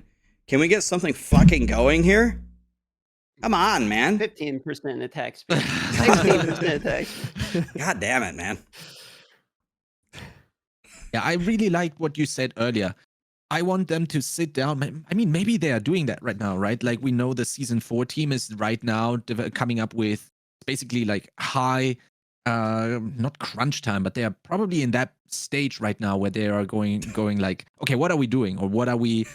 I just really hope they sit down and say, okay, give me your craziest Sorg class fantasy, for example, or rogue or whatever. And then they sit down and say, as a rogue, I want to have the full, I want to see poison everywhere. And then it sticks to the targets or whatever. And then it does little AoE explosions and then just bring it into the game. Like, that would be amazing. I would love that. And especially if you pair it with these glyphs that Rags said, it wouldn't really be too complicated, right?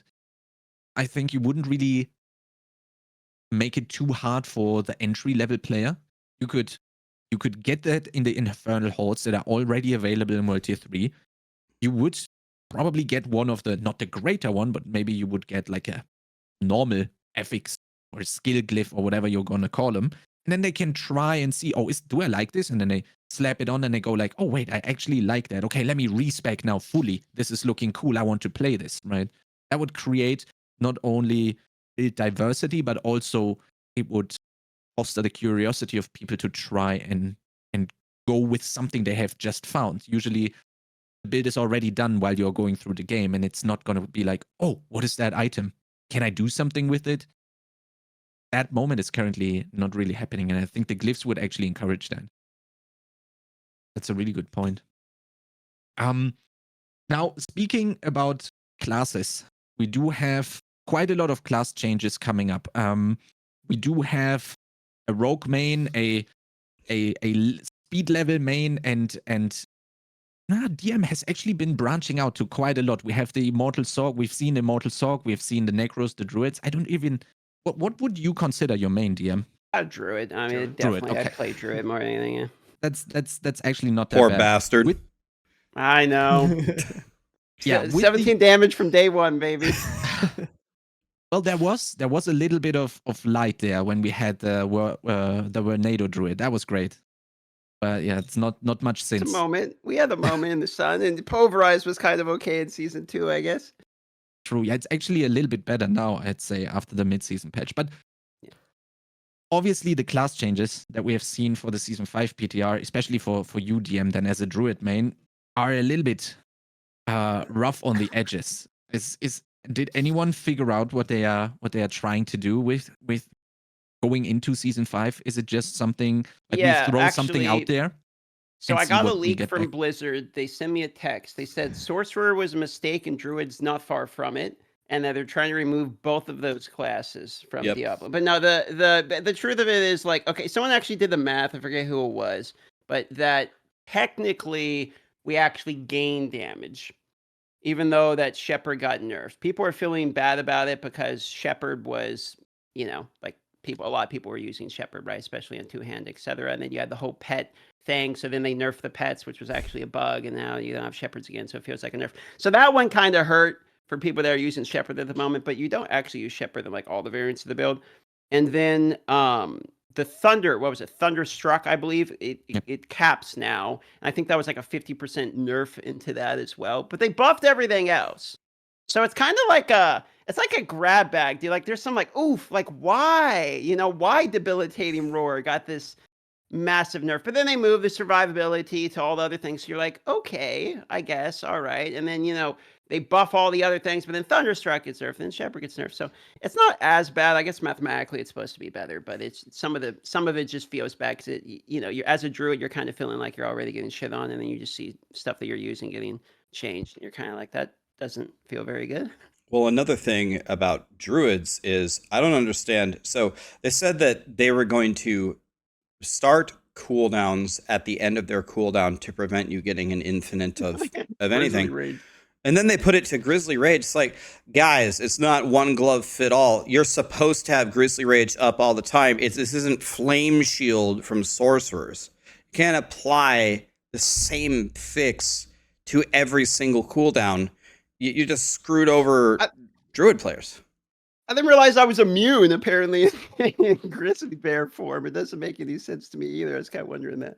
And another thing about the Shepherds thing, like, I'm not trying to needle the Druid community. Druids need help. You got, like, I'm 100% on board to advocate for that. We need to buff Druids, but people get mad when Blizzard makes changes that must be made. Shepherds is horribly designed. For every companion you have, you get 20% damage to all of your core skills. It's stupid. You just take Shepherds always and take as many companions always. You have no build diversity. It must be nerfed, so they buff the skills up so that you hopefully wouldn't lose damage. Now, never trust Blizzard math. That's what the PTR is for. If you actually ended up getting nerfed, we need to complain about that. But by God, don't complain about Shepherds being changed, because it would have screwed you over forever if it would stay in the game. You know what I mean? Doesn't make any sense. Having to take all the companions and then do it just so your Wear Natal does better did feel a little bad. Fundamentally, in concept, it's a good change. Especially because you were looking at the action bar of every druid player and you saw the same 4 or 5 skills almost, kind of. But yeah, I mean, the Shepherd change is definitely great, but it feels, I don't know how it feels to you. To me, it feels, when I look across all of the classes, it looks like they looked at the numbers and typed in, filtered by what is used the most per class, and then they went like, top 1 and 2 things get nerfed in terms of aspects or skills like that, and not really seeing the repercussions of that. I definitely just feel. Sorry, go Dave. No, you go, Lucky. You go. You haven't spoken. Oh, I was gonna say, I could almost agree with you there, Chronix, on that thought that maybe they looked up something and that's what that's what a lot of these buffs and nerfs were dependent on, because Rogue, coming from being a Rogue main, at the beginning of this season, everyone said Rogues are going to be like the worst class in the game. Turned out they were actually really, really good. Maybe only second behind Barb. But they ended up buffing so many things on the Rogue that maybe didn't even necessarily need it because the class was so good. And then the inverse of that is that Necro really got hit hard, where actually I don't even really think Necro is that great of a class. And then they got all of these nerfs that really I think are hurting the class. But I will say that I don't think it's a coincidence that Adam Jackson was playing Rogue this season, and Rogue actually got a lot of quality of life improvements. It feels like finally someone at Blizzard is playing the Rogue class themselves, and they're making some meaningful changes, and they actually understand now how the class works. They're not just nerfing anything that they see is performing maybe too strongly. Some of the changes I agree with, some of the changes I would say I disagree with, but you do wonder how some of these decisions are made. And I'll say one last thing is that all of the balance changes that we're seeing so far, they're not going to be the final versions, right? The PTR is so important. If you're really feeling down about a change that you're seeing, the PTR is so important to test it, get your feedback together, have it be critical, concise, and get that message off to Blizzard. Get it to your favorite content creator, or go on the forums and share it to them directly yourself, so that we can enforce the changes that we want, and we can help kind of mold the game how we want it. So I wouldn't feel too down about anything. there's still time to change it, and that's kind of where I feel with the balance changes. So just keep giving feedback, and the PTR is going to be so important for that. So I have a guess as to why do they change these certain things that maybe at the end of the game don't necessarily need a buff. I think that, again, it goes back to they grab a lot of the data from the masses. Most people, even with the leveling changes, are still not level 100. So then they gather the data of what is it like for flurry rogues that are not level 100, and that's going to be the vast majority of their data.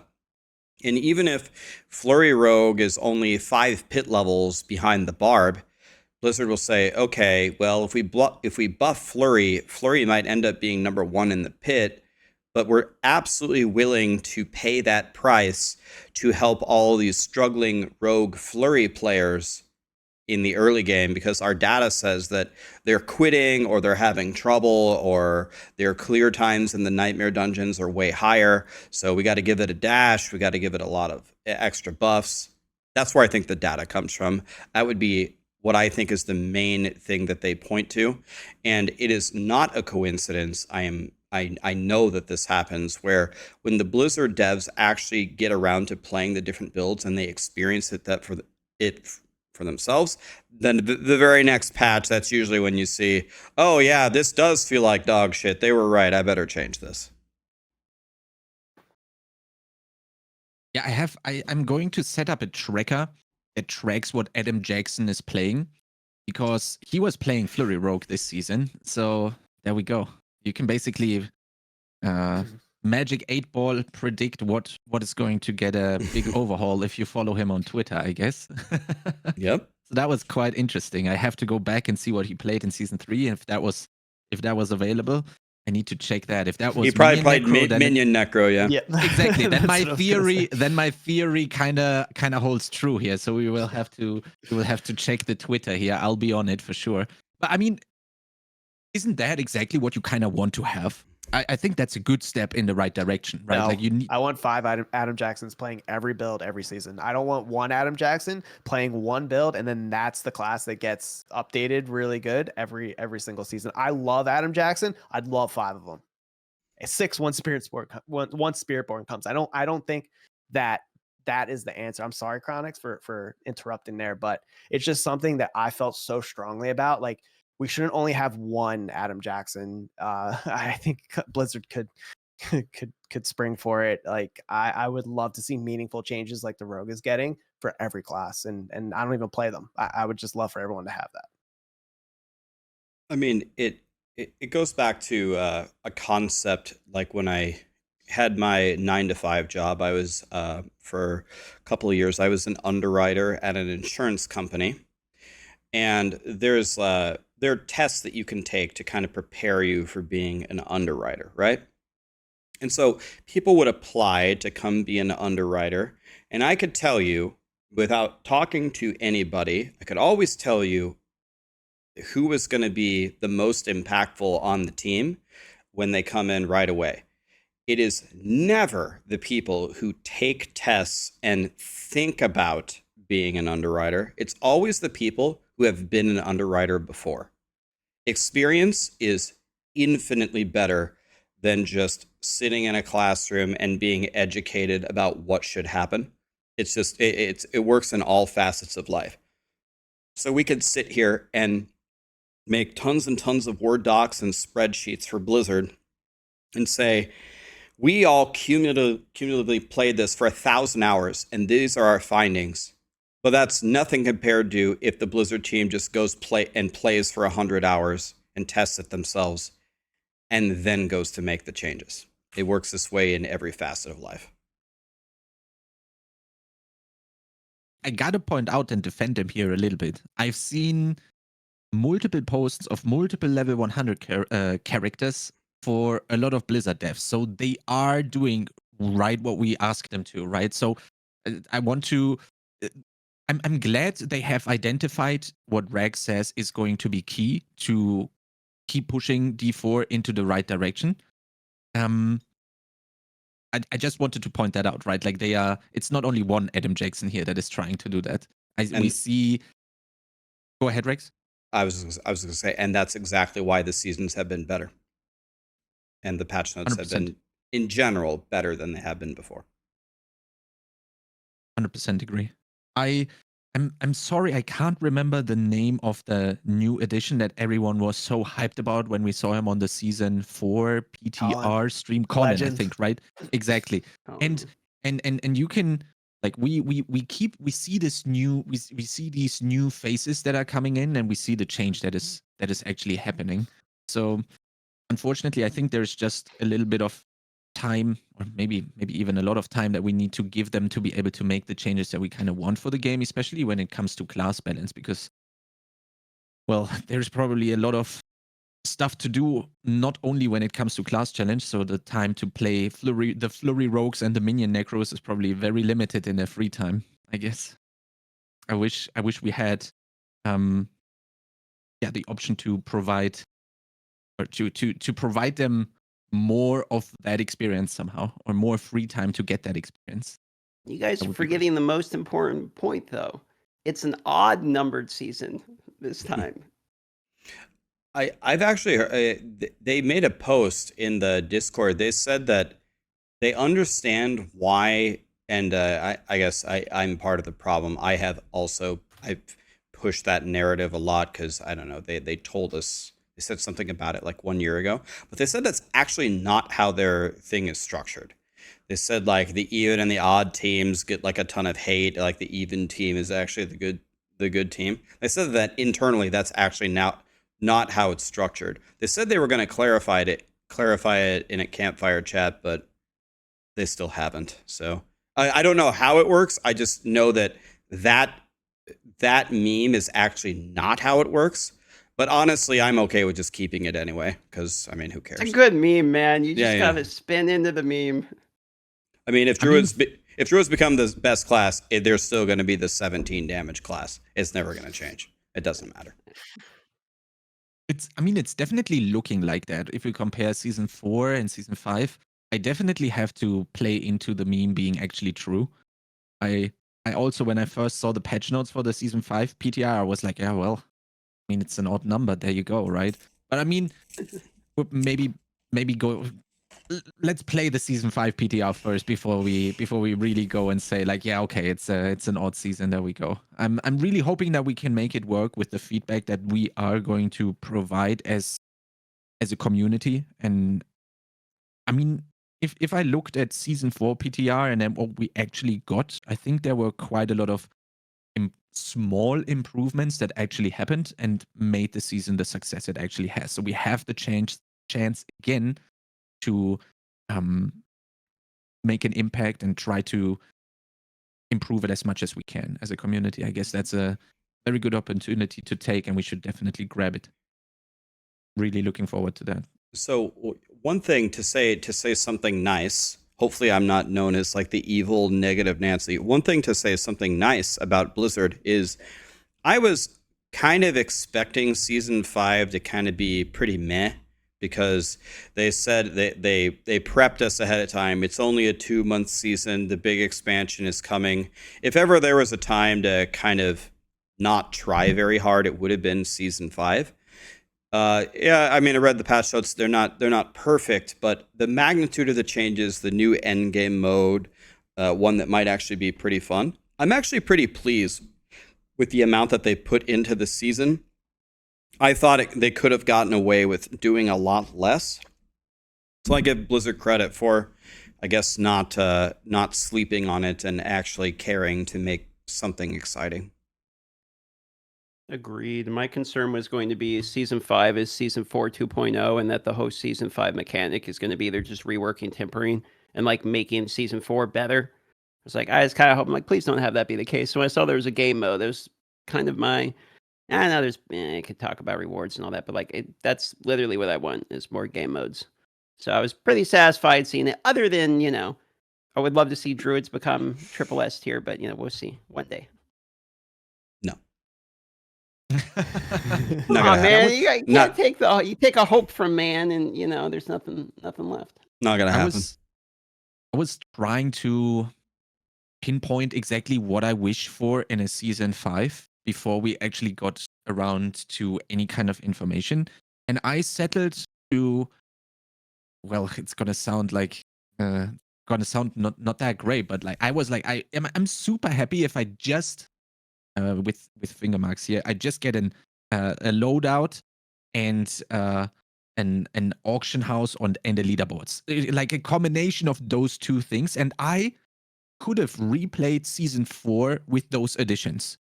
If you slap on a boss now is able to be resummoned, I can actually play season 4 for like 4 or 5 weeks again, especially because it's the season that is shorter and before an expansion where we are gonna get these bigger changes. I was a little bit concerned with losing the Iron Wolves and how that was going to feel in season 5, because I think not a lot of people really actually consider what that means. And what it meant was you had this way of target farming Uber Uniques, for instance, getting that starter set item, or like that almost that starter set of affixes that you could use to make a cohesive build, something that's similar to like how Diablo 3 works, where you just get a set each season, and you can function that way, and it gives you a little introductory to theory crafting. But I think they actually addressed a lot of the concerns that I had with losing the Iron Wolves, such as more available Uber Uniques from a lot of different sources and other things like that. So I was pleasantly surprised that they took all of that into consideration, because I was a little worried that that wasn't getting enough attention. I think there's a fine balance here that Diablo has kind of not been capitalizing on. So a lot of times when we've had a season in the past, we really haven't seen that season come back. This is development time to make something interesting for the game, and a lot of times we essentially just see it go poof. For example, no one really liked the Malignant Hearts, but the way that they brought it back was they just gave you a couple of rings for it. The Vampiric Powers, which a lot of people liked, again, they just gave you a couple of the powers, I believe, on legendary aspects, and then it's gone. So PoE, by contrast, they remove the season. Sometimes they tweak it. Sometimes they reintroduce it to the game. And PoE kind of does the exact opposite. They try to bring everything back in some form, but then over the years, it turns into a lot of bloat, right? The game is super bloated. It's impossible for new players to get into it. It's very difficult. So I think both of these strategies are not exactly right. So, for example, let's go to the vampire powers. When I was leveling, God, I can't remember what it was called. What was the godly leveling power called in Hemomancy? Hemo. Thank you. So Hemo, I thought, was a great addition to leveling. It wasn't really that good in the end game, but it was a very cool power for leveling. It's like shooting blood chain lightning out. And I thought that the UI was bad, but I thought the idea of the progression system of the vampire powers felt just right. You slay vampires, you get the blood or whatever, and then you upgrade it to 2, and then after a while you upgrade it to 3. It's a meaningful upgrade, and it makes you feel good about playing your character. I was saying this over and over and over in feedback and videos and podcasts. Blizzard, it's not just about bringing back one little power and putting it on a legendary. I miss the progression system. I miss feeling good about slaying 5,000 vampires in the season so I can finally get my level 3 hemos. So if I ever want to level another character, I have level 3 blood chain lightning or whatever. It's not just about bringing back pieces of the season. What about interesting ways to develop our characters? And if we're worried about power creep, which is a legitimate concern, well, the major power creep we have is, a lot of the classes are still hitting for billions and billions and billions. First of all, before we solve that, that's always going to be a problem. But I think there is a good way to balance bringing new things back, bringing some of the progression systems back, keeping the power creep in check. I don't think they've been capitalizing enough on the development time of the seasons. Thank God that we've already heard that the Infernal Horde seems like it's going to be a core system in the game, because I believe it's also launching for Eternal. We got to stop putting in development time and then throwing it away. We got to do more with it, but we don't want to end up being bloat like Path of Exile.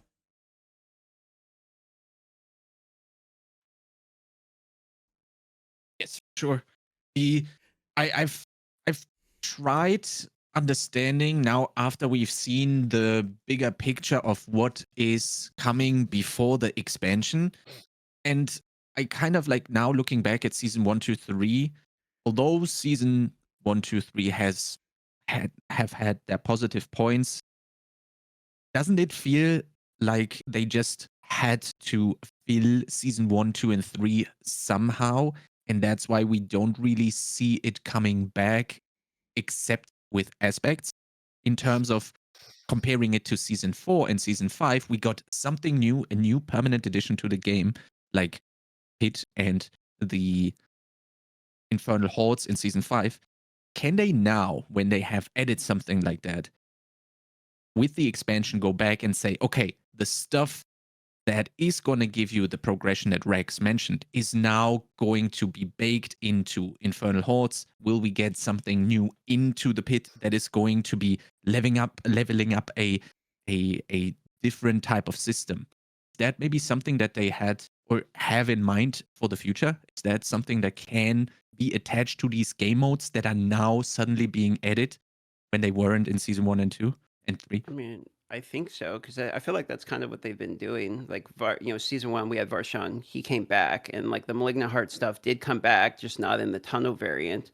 But then in season 2, we got Lord Zir. Lord Zir's back. We got some of the aspects back from it. The whole progression system, to Rax's point, was kind of thrown to the side. Season 3, we didn't really get too much of season 3, but if you look at the Helltides is a mix of mechanics from season 2 as well as season 3 that were also added in there. So I feel like they're trying to take the bits that were well received and the boss progression. The one that I'm curious as to why it didn't come back was the end of season 3 boss. His name's escaping me right now. Malphus. The construct, yeah. Yeah, that was kind of a cool fight, honestly. I was kind of hoping that would come back in some variant. Maybe we'll see it in the next season. I don't know, but I quite liked that one. Except the running towards it, or like doing the fair enough. for fair separate enough. things. Yeah, but it was actually a tough fight. Like I was, that was, if we don't look at Lilith, that was actually the toughest boss fight in terms of you have to dodge here, and if you get hit, it really hurts. And then it was actually quite hard to take him down because the HP wasn't even that low, especially considering that you had so much power baked into the construct, permanently giving you, well, infinite resource and also and permanent 50% multiplier, right? He was visually appealing too. I felt like it was just a pretty good design. Like it felt unique. Some of the other ones kind of feel like loot pinatas, like a robot. You go, you just poke him, a hole in him, and he bleeds out all this loot. Like that one actually kind of felt like, hey, there's something going on here. You know what I mean? It's a little bit more of a fight. Recycle more. Bring back Astaroth too from the campaign. yeah. That was a but great yeah, it's cool. fight. It's a good idea. Like, who knows? Some of these boons and banes that we get in the, well, not the banes, but the boons that we get in the Infernal Hordes might be blood powers from Season of Blood. Like, I hope that they do things like that. That'd be really cool. Like, one of them you choose Hemomancy, but the enemies get to use it too, or something like that. It'd be cool. I think so if I'm gonna like conceptually from to Chronix's question, conceptually that's what I would like them to do. If you meant the question literally, in the expansion, are they going to bring back stuff from the past? If I was on the team, I would say no. And the reason why is that those ships have sailed, and the community's sentiment is going to be, oh, in season 6, we're building in these new progression systems, or we're bringing back the vampire power progression system. Now people are going to say, wow, you're so unoriginal. You didn't have any time to think of something new. So if it's something very specific, like they missed by far my favorite vampiric power. When they said, oh, all your vampiric powers are coming back, and Hemo wasn't one of them, I was like, are you kidding me? You brought everything back except for my favorite one. I just think it as a go forward conceptual philosophy, that's what they need to do is how do we build these things into a season? And then how do we package it up as a pretty little bow to continue forward? Like DM said, they have been doing it to some degree. Like Lucky said, the magnitude at which they've done it and the fact that they keep scrapping the progression systems is what is perpetually puzzling to me.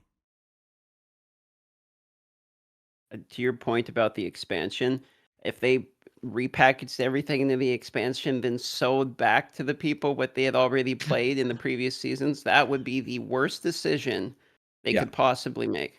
You would be paying money for what you already paid for because people are already mad that they paid $70 for the base game. Yeah, that would not go very well. Yes, I totally agree. I probably wasn't precise enough with the question. I was more so like trying to say that now that we have these new systems in game or adding on top of these new systems, the expansion is going to expand on that. And then maybe we have enough systems that can then get a progression system that contributes your character's power level or somehow in a positive way. And then they can attach that to the new system, right? Is that a theme going forward into the expansion? God, I hope so. Yeah, I definitely hope and think so too. I think we've seen these little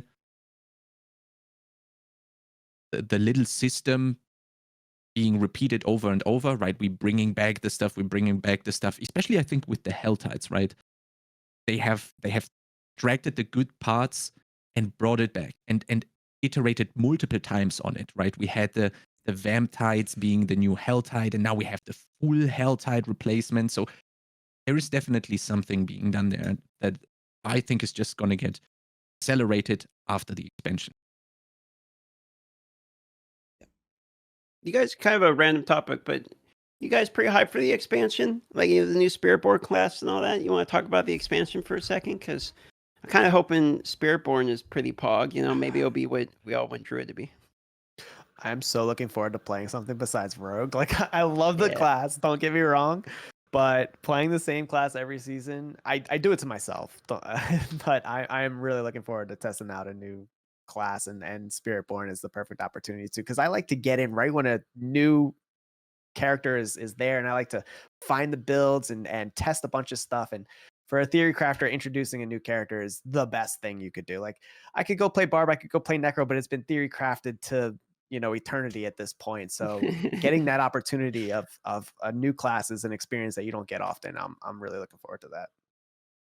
For me, Spiritborn is actually a dream come true. Like I'm really setting myself up for failure here because I'm getting myself way too hyped, and every time I've done that, it hasn't turned out well. But I'm just gonna keep going down the path. I had a video a long time before Diablo 4 came out. People were asking me, Rax, if you could add a class, what would you add to the game? And I said a shaman. Because I was shaman main in WoW for a bajillion years.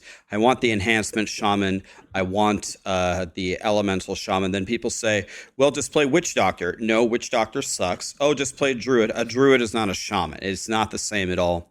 When I look at the very limited info we have on the Spiritborn kind of looks like a shaman kind of mixed with a Diablo 3 monk, which is one of my favorite classes.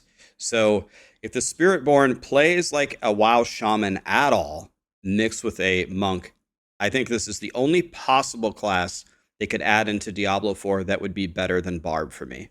So this is kind of a dream come true, exactly what I wanted. And I'm praying it goes even a half as well as I'm anticipating that it will. And it'd probably be my new main forever. No matter what they add, I'll probably be a Spiritborn main because this is what I wanted, man.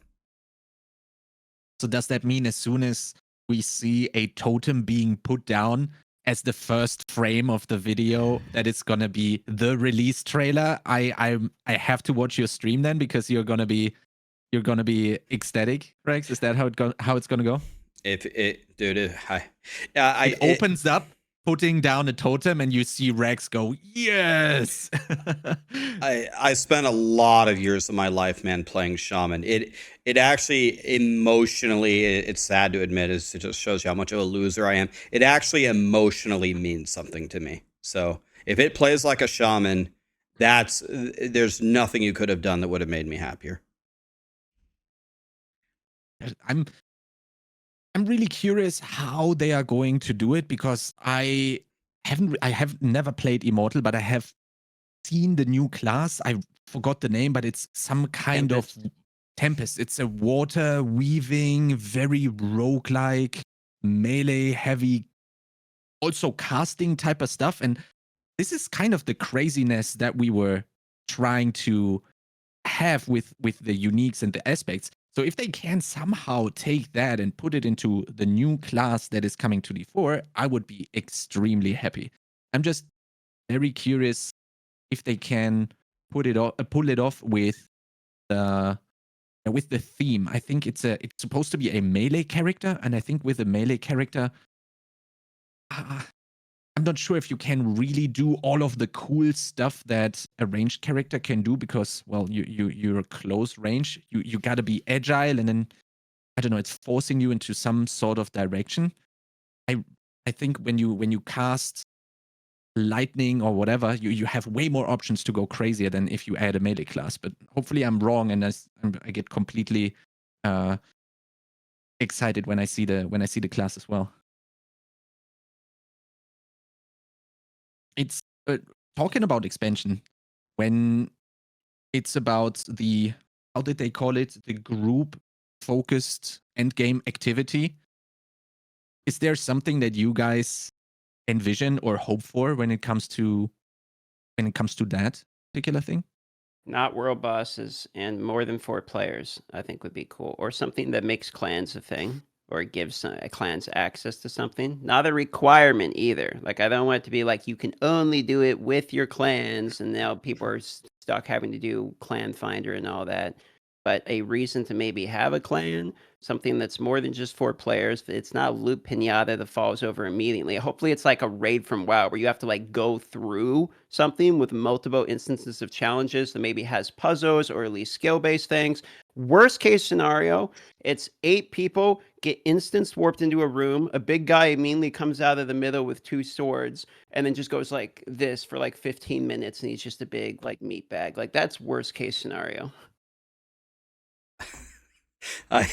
Every time this topic gets brought up, I just start laughing.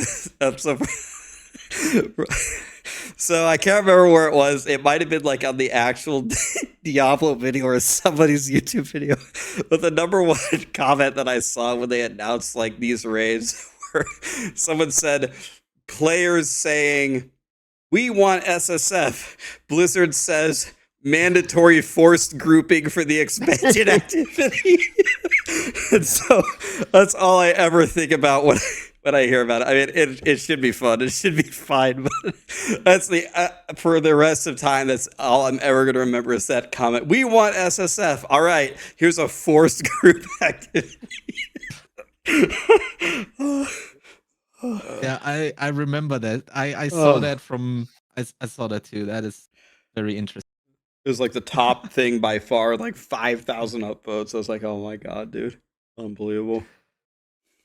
Yeah, there's definitely something to be said about that desire to play a game and be able to do all the content yourself. And it is one of the most highly requested things, but that I get so much enjoyment by playing with others and the community. And like, one of the things that I have the most fun doing is every week we get together with the Diablo 2 guys, and we do world record attempts for an 8-player speed run through the game, right? And I consider it kind of like a raid, and it's something that I've done consistently now for years, and it's one of the most fun things that I do. And more experiences like that in a Diablo game, I think would give me a lot of reward. Like, it would be a very rewarding experience for me personally. And I played Lost Ark when I heard that. When I heard that Diablo 4 was going to have a lot of these MMO features, I played Lost Ark, and I used the Maxroll guides for that. Man, they were they were insane. Like I felt like I knew everything. But those raid battles in Lost Ark were so much fun for me to do. Even when I was with a pickup group and we failed, like they were a lot of fun. They were Yep. some of the most fun that I had in that game. And I played about 2 weeks pretty seriously until I got into the honing. Uh, that was rough, and I didn't continue playing that game for that reason. But the raid bosses themselves, like that was so much fun for me, and I would love to see something like that in Diablo 4. I think it worked well in Lost Ark, and I don't see a reason why it wouldn't perform well in Diablo 4. I understand you have to play together to do them, but that's something that I really enjoy, so I would welcome it.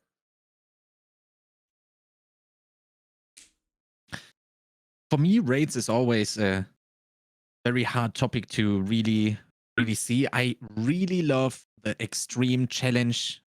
I think of WoW, Mythic Plus, high-end world first raiding, for example, and also Lost Ark had one of the craziest boss fights I've ever seen. Like, if anyone is interested in seeing something crazy, you should watch Belshazzar hard mode from Lost Ark. You can watch that video like 20 times and you have absolutely no clue what is going on, but somehow these people are actually doing it and they solve puzzles left and right, and someone runs off because he has to bring a key to someone. And if I see that, I'm like, yes, I want something like that. But then I see the other side of the problem where I'm like, okay, now you're speaking of I need to be there at this time because all the other people are relying on me being there, because without me, they can't do it. With a pickup group, you have to relearn all the mechanics. Then how hard are you going to make it? If there is difficulty sliders of some sort, then what are the rewards for the very high end? If you make them only cosmetic, then the incentive might be not as high as possible. I actually don't envy the developers to try and manage something like raids in any game, but more importantly in an ARPG where it's probably going to be a first iteration of its kind in an ARPG. I'm very curious how they are going to solve these problems that raids bring with them. I don't think we're going to get anything nearly as difficult as some of those end game Lost Ark bosses. By the way, shout out to Lost Ark. I think it's an underrated game. Like the pay to win sucks and the honing sucks, but the quality of some of that content there is. I'm a big Lost Ark fan, but especially because you have things like hardcore mode, and it has to be like possible to beat in hardcore mode, and you don't really, unless they build some kind of new mechanic, you don't get like a second try.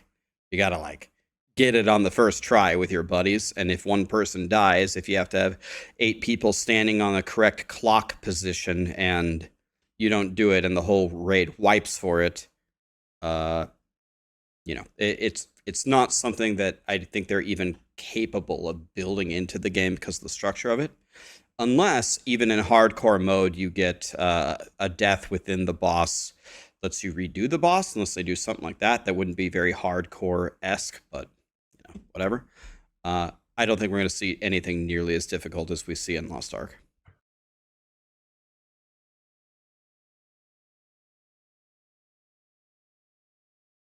Which then is going to also make it very interesting how they are going to implement it, right? Like it has to go the easier route just because of these points. And then is it really going to be that satisfying? How mandatory is it going to be every week? Do you just log in, smash out the 3 or 4 or whatever bosses, and then get your material or loot, and then do it again next week? Can you refarm it? Mandatoriness. Sorry, they may cut you off. No, all good. Go ahead, DM. I was going to say the point about your mandatoriness is something I'd be curious about as well, because I mean you can already see it in your the chat here. It's if it's something that it's required, there are people that do not want to do raids, and if it is something that it is required to do with other people, there are people that do not want to play with other people. Then we have the problem of, like Rax was saying earlier, they're definitely focusing on the people that don't engage with build guides, have 10 minutes a day with 69 wives, or whatever the meme is these days and age. So if those are the demographic of people, that's not really like meshing very well with the concept of forced requirement, 8-player social system with a hard thing. They even said in the interview, like Rax was saying earlier, that they're not going to build things that skill-based can carry you as opposed to gear can carry you. Maybe they don't see raids that way. Maybe they're only talking about one-on-one fights. I don't know. But I'm kind of curious the mandatoriness of it as well, because if they are going raids, we don't even know if it's raids. It could be World Bosses 2.0 for all we know. But if they are going raids, how exactly are they going to execute that? Like, I'm pretty curious about. And the rewards as well. What the rewards are going to be interesting. If it's the only way to get whatever the new Scattered Prism or something is, like, I feel like some people aren't going to be very happy about that if it is mandatory and it is multiplayer required. Yeah, so another potentially the most important thing that you have to keep in mind, which is kind of like DM's point connected to a DM point earlier, is you have to be very careful with the perception of this expansion because you're charging your player base another $40. So how the masses react to this expansion is so critical, especially now that they finally have some positive momentum and they're asking players to fork over another $40. So if this new endgame system does not please the masses, Blizzard is going to have a big HR, PR problem. So making it mandatory, making it super difficult, anything like that, if they do that, it's a dangerous line to walk conceptually. So I personally, even though if you have me vote for it selfishly, from my perspective, I want it to be as difficult as the Lost Ark bosses. I want to wipe on it 500 times before I finally kill it, and then I get like a flying dragon mount for killing it, and I get some godly item, and I get an awesome title. That's what I want. But that probably would not appeal to the masses, at least straight out the gate. So I would be very surprised if we see it being super hard with a ton of restrictions for that reason. Yep. I think the only real solution to that problem, if you even care about the top end, has to be a difficulty slider where the least difficult option can basically be almost soloed by one of the top guys, where you literally the only difficulty is assembling however many people you are going to need, and then you just walk through it. And then is that interesting? I don't know if that's worth the development time, if the entry level of difficulty is just that. I'm curious about classes too. So if you have, there's no holy triangle, right, in Diablo. So it's okay. Let's say it's a raid 8. Then is it just whatever's the best class is going to be the only one people want to pick? So if you're not a barb, sorry, you're a sorcerer. Back of the line. You're not going to get in this group. Yeah, that's like the can of worms with that raids bring, right? Like everyone wants to have the best composition, even though you can just literally turn off your monitor on the first difficulty, and it's still everybody wants just 8 barbs, for example, right? I think the way that I would approach this maybe is kind of to like incrementally introduce the ideas or the difficulties into this new system. Like, for example, let's just start with like some basic teamwork stuff. Like, if one of the bosses is Diablo, if Diablo raises his hands, if half of the people DPS the left hand and the right hand, and you DPS it equally, then you do like triple the stagger and you do more damage. Or Diablo locks some people in a cage, and you might say, oh, I'll just leave Jim Bob in his cage. Jim Bob is a druid anyway. He doesn't do any damage. But while someone is in a cage, that guy could potentially die, and the boss takes 30% reduced damage. So now all of a sudden, it's actually a DPS increase to help out Jim Bob. just basic things like that, where let's introduce some teamwork into the game, some pretty obvious teamwork that's not that hard. And then we can step it up little by little by little. Okay, we got your entry level raids going here. Now let's see if you can do a hard mode Uber Diablo where it's crazy difficult. That would be conceptually my approach. Like, let's make it more than a loot pinata world boss where everyone's just individually there waiting for the barb to just one-shot it. Let's introduce some real teamwork into the game where working with the other people actually means something for once.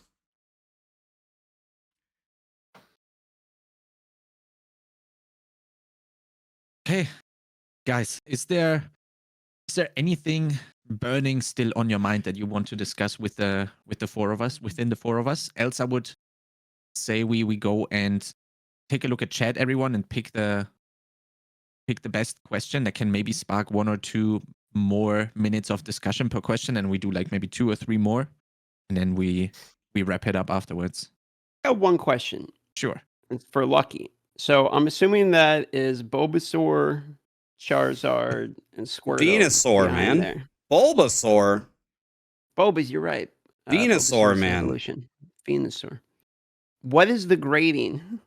All right. What They're all 10s, yeah. Is that a first edition Charizard? It is not. Man, we had I was gonna say so many of them in school back in the days. It's coming up reversed, but Gem Mint PSA 10. What a giga Chad.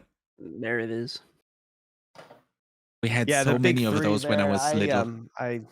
I enjoy it. One of my buddies that I played Diablo with my entire life was big into collecting cards, and it was something that we did together. I lost them last year, and so the Pokemon cards mean a lot to me. I ended up displaying them on the stream, and I don't know, being an adult talking about Pokemon, I always felt like it was something that I couldn't really share with people. And since I put them out, like, I love, like, DM that you asked me a question about them because they're really special to me. And I love talking about them. So thank you. Everyone loves Pokemon and Pokemon. I'm realizing cards. that, and I feel so does. much more comfortable like displaying them and talking about them. So yeah, I see the Squirtle back there. I love it. Yeah, it's behind Diablo and the Diablo series. The Pokemon series is one of my favorites of all time. So yeah. Are you guys ready for a chat question from my audience, and then we could grab one from all of yours as well? Sure. You go for it, bud. Okay, so Bullseye WB says, with them introducing raids in the expansion, could you see them adding more skills to characters that could lead to more of a group support type characters? So do you think that they will do that, and do you think that they should do that? Let's start with Chronix, because Chronix been asking all the questions. Let's let him go first for once. I gotta be honest, I really enjoy having the support playstyle in a game, because that kind of like makes it so that you are, let's say there was a necromancer, a DPS necromancer, and a support necromancer. You can choose to play a class within a class that way. I think you might actually not enjoy necromancer that much, but I sure hope that when you are more of a support type of character, you would definitely enjoy corpse tendrils, right? So I think it enables people that not necessarily want to try out a class for its DPS skills to try out classes for their utility spells. And that is a good thing, in my opinion, because it brings people, or it gets people to try out more classes, because they might not necessarily like Bone Spear or Blood Surge, but they might like the utility stuff that the Necromancer provides. And I think that's a really, really cool concept for the player base. I think maybe they're focusing more on it. There was a little wording they used during the campfire chat when they were introducing the new Barbarian unique, like the one that has like the cooldown plus that. And they said, this is for people doing like the, maybe like support style builds, etc. Which maybe in and of itself, maybe it's not a big deal. He's just mentioning that, but it was like, they're thinking about it. I remember thinking that's like, they're thinking about support stuff. Like that's, he has that on his mind for whatever reason. So Maybe. I think the answer to that is like, could they be implemented? Maybe they are actually thinking about that. Now, as to answer the second part of the question, which is that a good thing? I got two takes. I think it sounds more interesting when you're bored and you're like, I want to play with somebody. ZDPS sounds cool for like theory crafting. I can put this guy here and this guy. Maybe from like a min-max perspective, it's pretty cool. I remember, however, being like uber casual, even more than I am right now with D3. Okay. And when I was playing D3 and I saw the ZTPS stuff, I just hated the concept. I was like, this is the stupidest shit. Like, I have to get in a group with some guy who does literally nothing except group them together. I just, as like someone just sitting there on the controller, like Whirlwind Barbie, I'm like, this is just stupid. So I've seen it where I didn't like it before as a casual. And I doubt casuals are really the type that really wants to even care about support stuff at all. But I also I can see it now, playing the game more about how it'd be kind of cool as a group. Especially if we get like raids or something. So when I'm going to go back to the Diablo 2 example, I'm on a team of the world record holders for the fastest ever complete Diablo 2, 8 players through to hell. Everyone has a role to play in that event. Raid. It is a pseudo raid. There's 8 players. We all have a role to play. We have to execute on our role well to accomplish the goal of beating the game the fastest it's ever been done. There are players that do no damage. There's a barbarian in that group. The whole job of the barbarian is to give us battle orders so we're stronger. Like, that is their job. They have to do that. But there's also other things that they can do too. Like, ZDPS characters can be rewarding for the player because, especially if they are, needed or required, or you can just play so much more efficiency. When everyone has a role to play, you get really good at your role.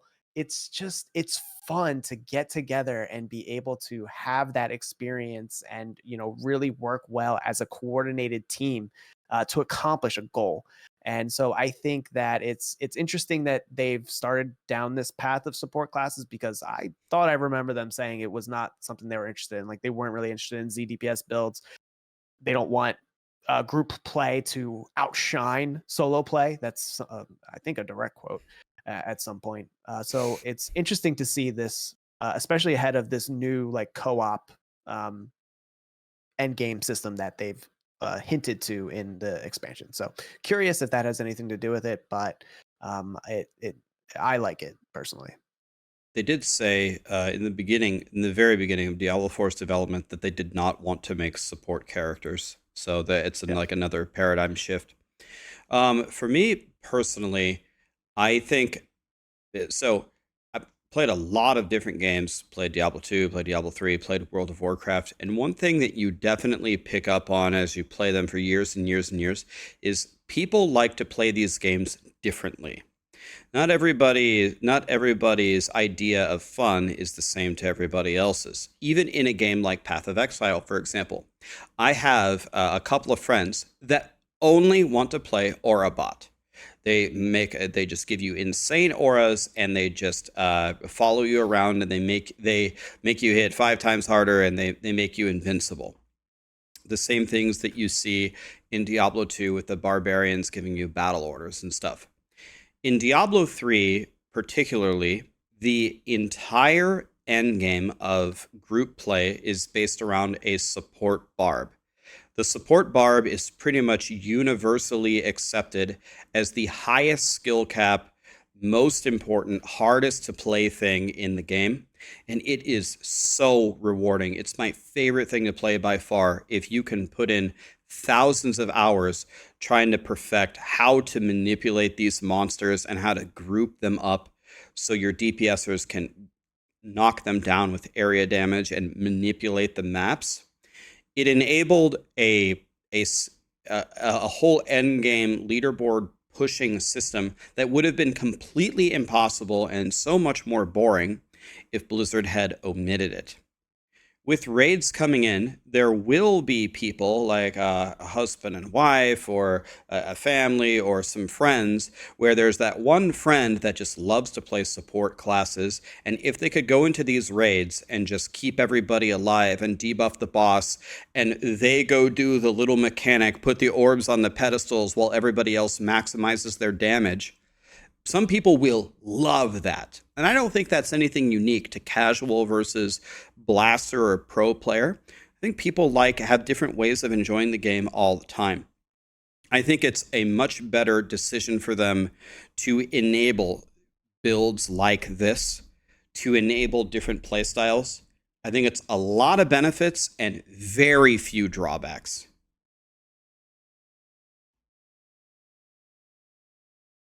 And I want to add something on there. I love playing tanks in MMORPG. I don't know, kind of weird like that. I really love tanking. I understand that we don't have the Holy Trinity or whatever in RPGs. I fully understand that. But that's also kind of like this supportive playstyle of some sort, where you debuff, you take the aggro and stuff like that. So I really enjoy it myself quite a lot. And yeah, support. I mean, we already have something like that on Maxroll. We have a specialized build guide on for the druid. We have a support druid. We have actually seen it work very well in 2-3-man groups. So it definitely is moving in that direction, yes. And I think it's gonna be a great addition for people that are looking specifically to play support classes. Because I know quite a lot of people that only play Aura bot, only play healers, only play supportive type characters. Yeah, it's like oh, let me throw one thing in here and then we'll go to Dia. Like, for example, like a Thorn's Barb right now with a Doombringer can get to like 400,000 HP, right? So imagine if you just give him one thing, you just give him a taunt. Every time you hit a boss with Frenzy, they're taunted to you for 1 second. I mean, now when you go do the raid, when you see Thorn's Man doesn't do any damage, but he has 400,000 HP and he'll tank for you, that's going to be a big value add, right? Sorry, we'll instantly need to find another Necro guide writer if that is going to be the case then. For sure. I'm switching instantly. Sorry. DM, go ahead. No problem. I was just going to add two things, which is one, Rax makes a good point, because what me and my girlfriend do when I'm not streaming is we play MMOs and like I heal and she tanks. And I find that extremely appealing. Like the concept of being able to play together. So when you were saying like there's lots of like husbands and wives that play together and they want to do, I'm like, you know what, you're right. That's actually like a good, like I actually do see that. And you're right. It's not really so much a casual thing, because there's lots of, casual, partners or stuff together that would probably enjoy that. The other point that I was going to make was that, okay, so if we do the raids thing, I was thinking about this, and I know there's a lot of like, oh, well, you got to build supports, and now they'd have to make support builds work, but they was thinking about, they really don't have to do all that. Like, they could just make it where, remember in Elden Ring, there's the Dragon Hunter spear, and you pick up the spear, and it's only for that fight because it does something you need, which just gives you a large amount of range. Serpent Killer or whatever.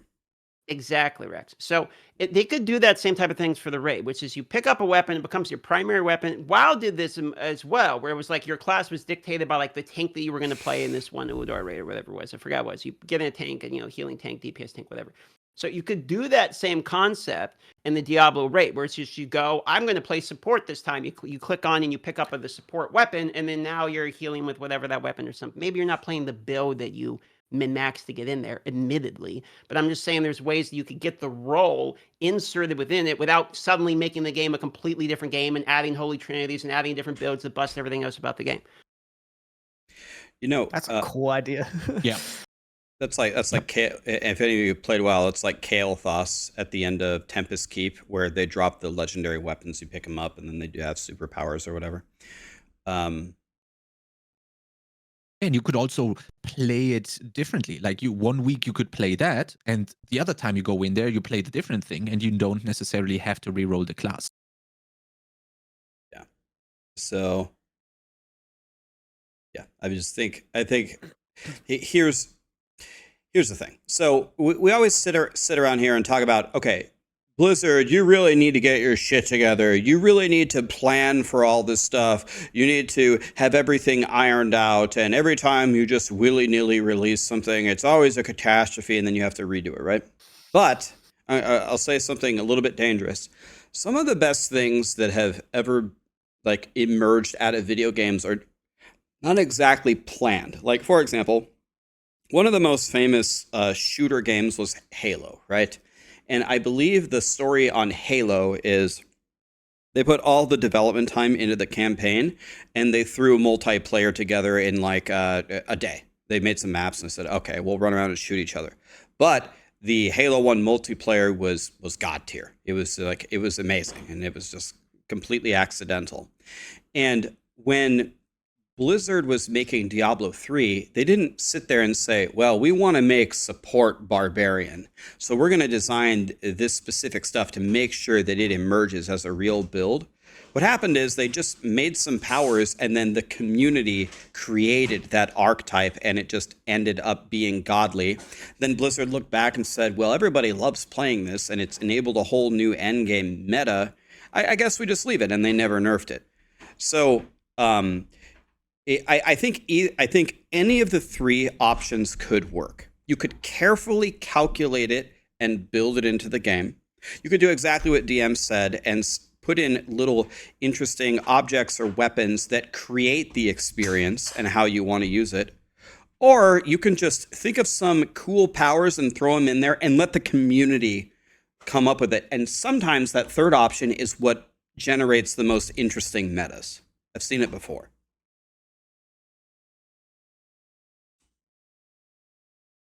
Also same with Fortnite, right? It was a complete... I bought Fortnite back then for a completely different game than it is now. It's the same thing. Kind of like an accident. It was a zombie wave base defender type of thing. And now it's something like completely different, right? Yeah. Also more or less an accident.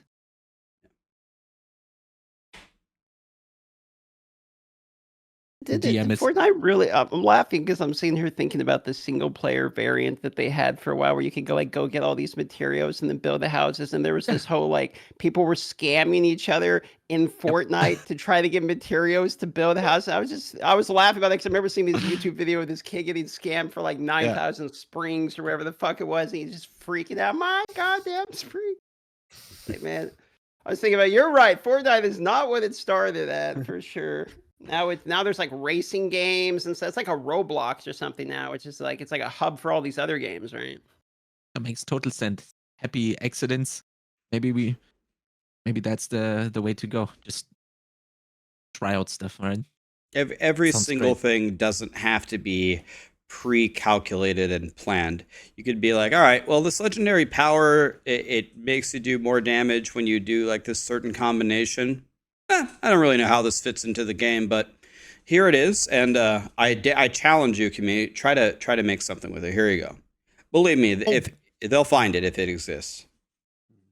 They did exactly that with the Mortar Crooks, and I sat down with Meg, and I was like, "I'm sorry, I don't know what you want us to do with that thing. The new legendary for the next. I have no clue. I'm sorry, I don't know." so yeah, the tries are definitely there, I guess.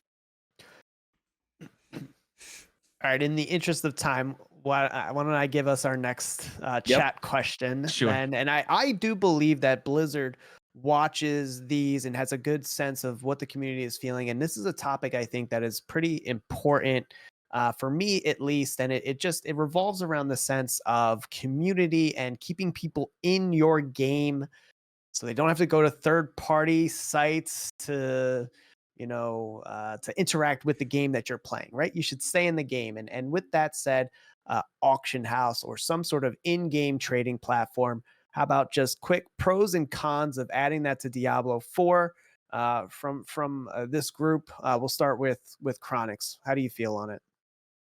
RMT will go rampant, but I will finally able to sell my stuff and get some gold if I want to rapid fire it.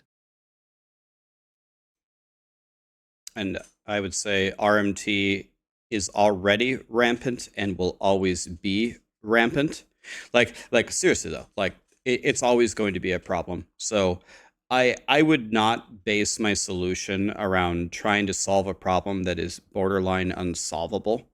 I think the pros here are way higher than the cons.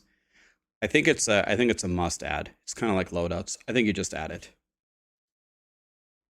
I'm sorry, but all the websites that I have seen that are for trading are really bad and don't work. I've literally had no one ever respond to me. I couldn't buy an amulet if I wanted it. The only way I had to get this through the Sanctuary Discord. I don't have any problems with third parties solving solutions to games. This has been done so many times in other games. My favorite game of all time, RuneScape, literally had a better client that was made and it's now integrated into the actual, like, it's on the front page of Let's Go RuneScape. You can just use RuneLite. So, like, third parties can do a great job. This is a solution that I would like to see Blizzard handle. However, I think we should just have an auction house in the game. It works in other games. They leaned into the MMO thing. They're making things more and more tradable, but you don't actually have a way of doing the trading. So if they're going to go into trading, just go into trading. Yes, RMT is a problem, but I'm sorry. If you're spending money to buy gold in fucking Diablo 4, you're just an idiot. Like, why are we solving problems for the 1% of people that are spending $50 to your Durion mats to get an item that's going to be literally useless next season? I don't understand why you do that anyway. But I agree. Don't worry about those guys. Just make the game better for the people that are actually playing the game. And I think trading would go a long way, especially because when you get a really good item that doesn't work for your build, you could then sell it, get some gold through the auction house, and feel pretty good about that item. It's one of my favorite things of PoE. It's the only reason I played hardcore trade last week is I get an item and I really like the item. No, that looks like that's worth money, and I get a dopamine spike because it's worth money, even though it's worthless to me personally. So trading and auction house would be a huge W. Fully agree. Maybe I go with the next one. I've written it down, and basically, how do we feel about mercenaries being added? Are you a fan, or is it something that doesn't need to be in the game for you? Don't care either way. Honestly, I'm kind of like, mercenaries cool. I'll try them. I don't really have not super excited about them. Don't think they're a bad idea. I'm just kind of like, meh. Yeah, I think it depends on the implementation. Because like, think about the construct, right? That was our first mercenary. What did we do with the construct? It kind of just buffed us in most cases. I don't know that many. I think the bar was able to make the construct itself do crazy amounts of damage. That was pretty interesting to me, more so than just having a follow you around to boost you. I could do that in a million different ways. I don't need a mercenary specifically for that. I think if we do have them, they should be impactful. You should feel their presence more so than they're just buffing you. Mercenaries in Diablo 2 could be really, really strong. And Diablo 3, I think they played more in that like support-ish role. They kind of just buffed you. So I'd like to maybe see a shift into the back to D2 and maybe those like that construct when it was doing a lot of damage, something like that if we do have them. But yeah, I don't. It doesn't feel like an area that's really glaringly missing for me in Diablo 4. So if it's there, cool. If it's not, whatever. Just make it interesting. So, I mean, my sentiment is exactly what Lucky just said. So I think that it's completely based upon the implementation. And the biggest snooze fest for me for the mercenaries is if they're useless. This happens all the time. They give you a pet, and it just doesn't do anything. They give you a follower, and it really doesn't do anything. And I also think it's very, very boring when the follower is only there to buff you. I need the follower to be there. I need the progression of me working with my follower to actually feel kind of like a team thing. And I need him to do meaningful things by the end game after I've gotten him powered up. I don't want him to solo the boss for me, but me working on my mercenary has to matter. And if it's just to rebuff me, that's going to be kind of a snooze fest for me. Another thing that I will say is this is not an easy thing to balance. So if Blizzard gets this right on the very first try, that's going to amaze me. Not an easy task at all.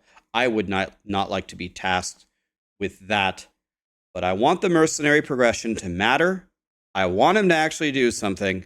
And I don't want him to just be there just to buff me. I want them to actually do something.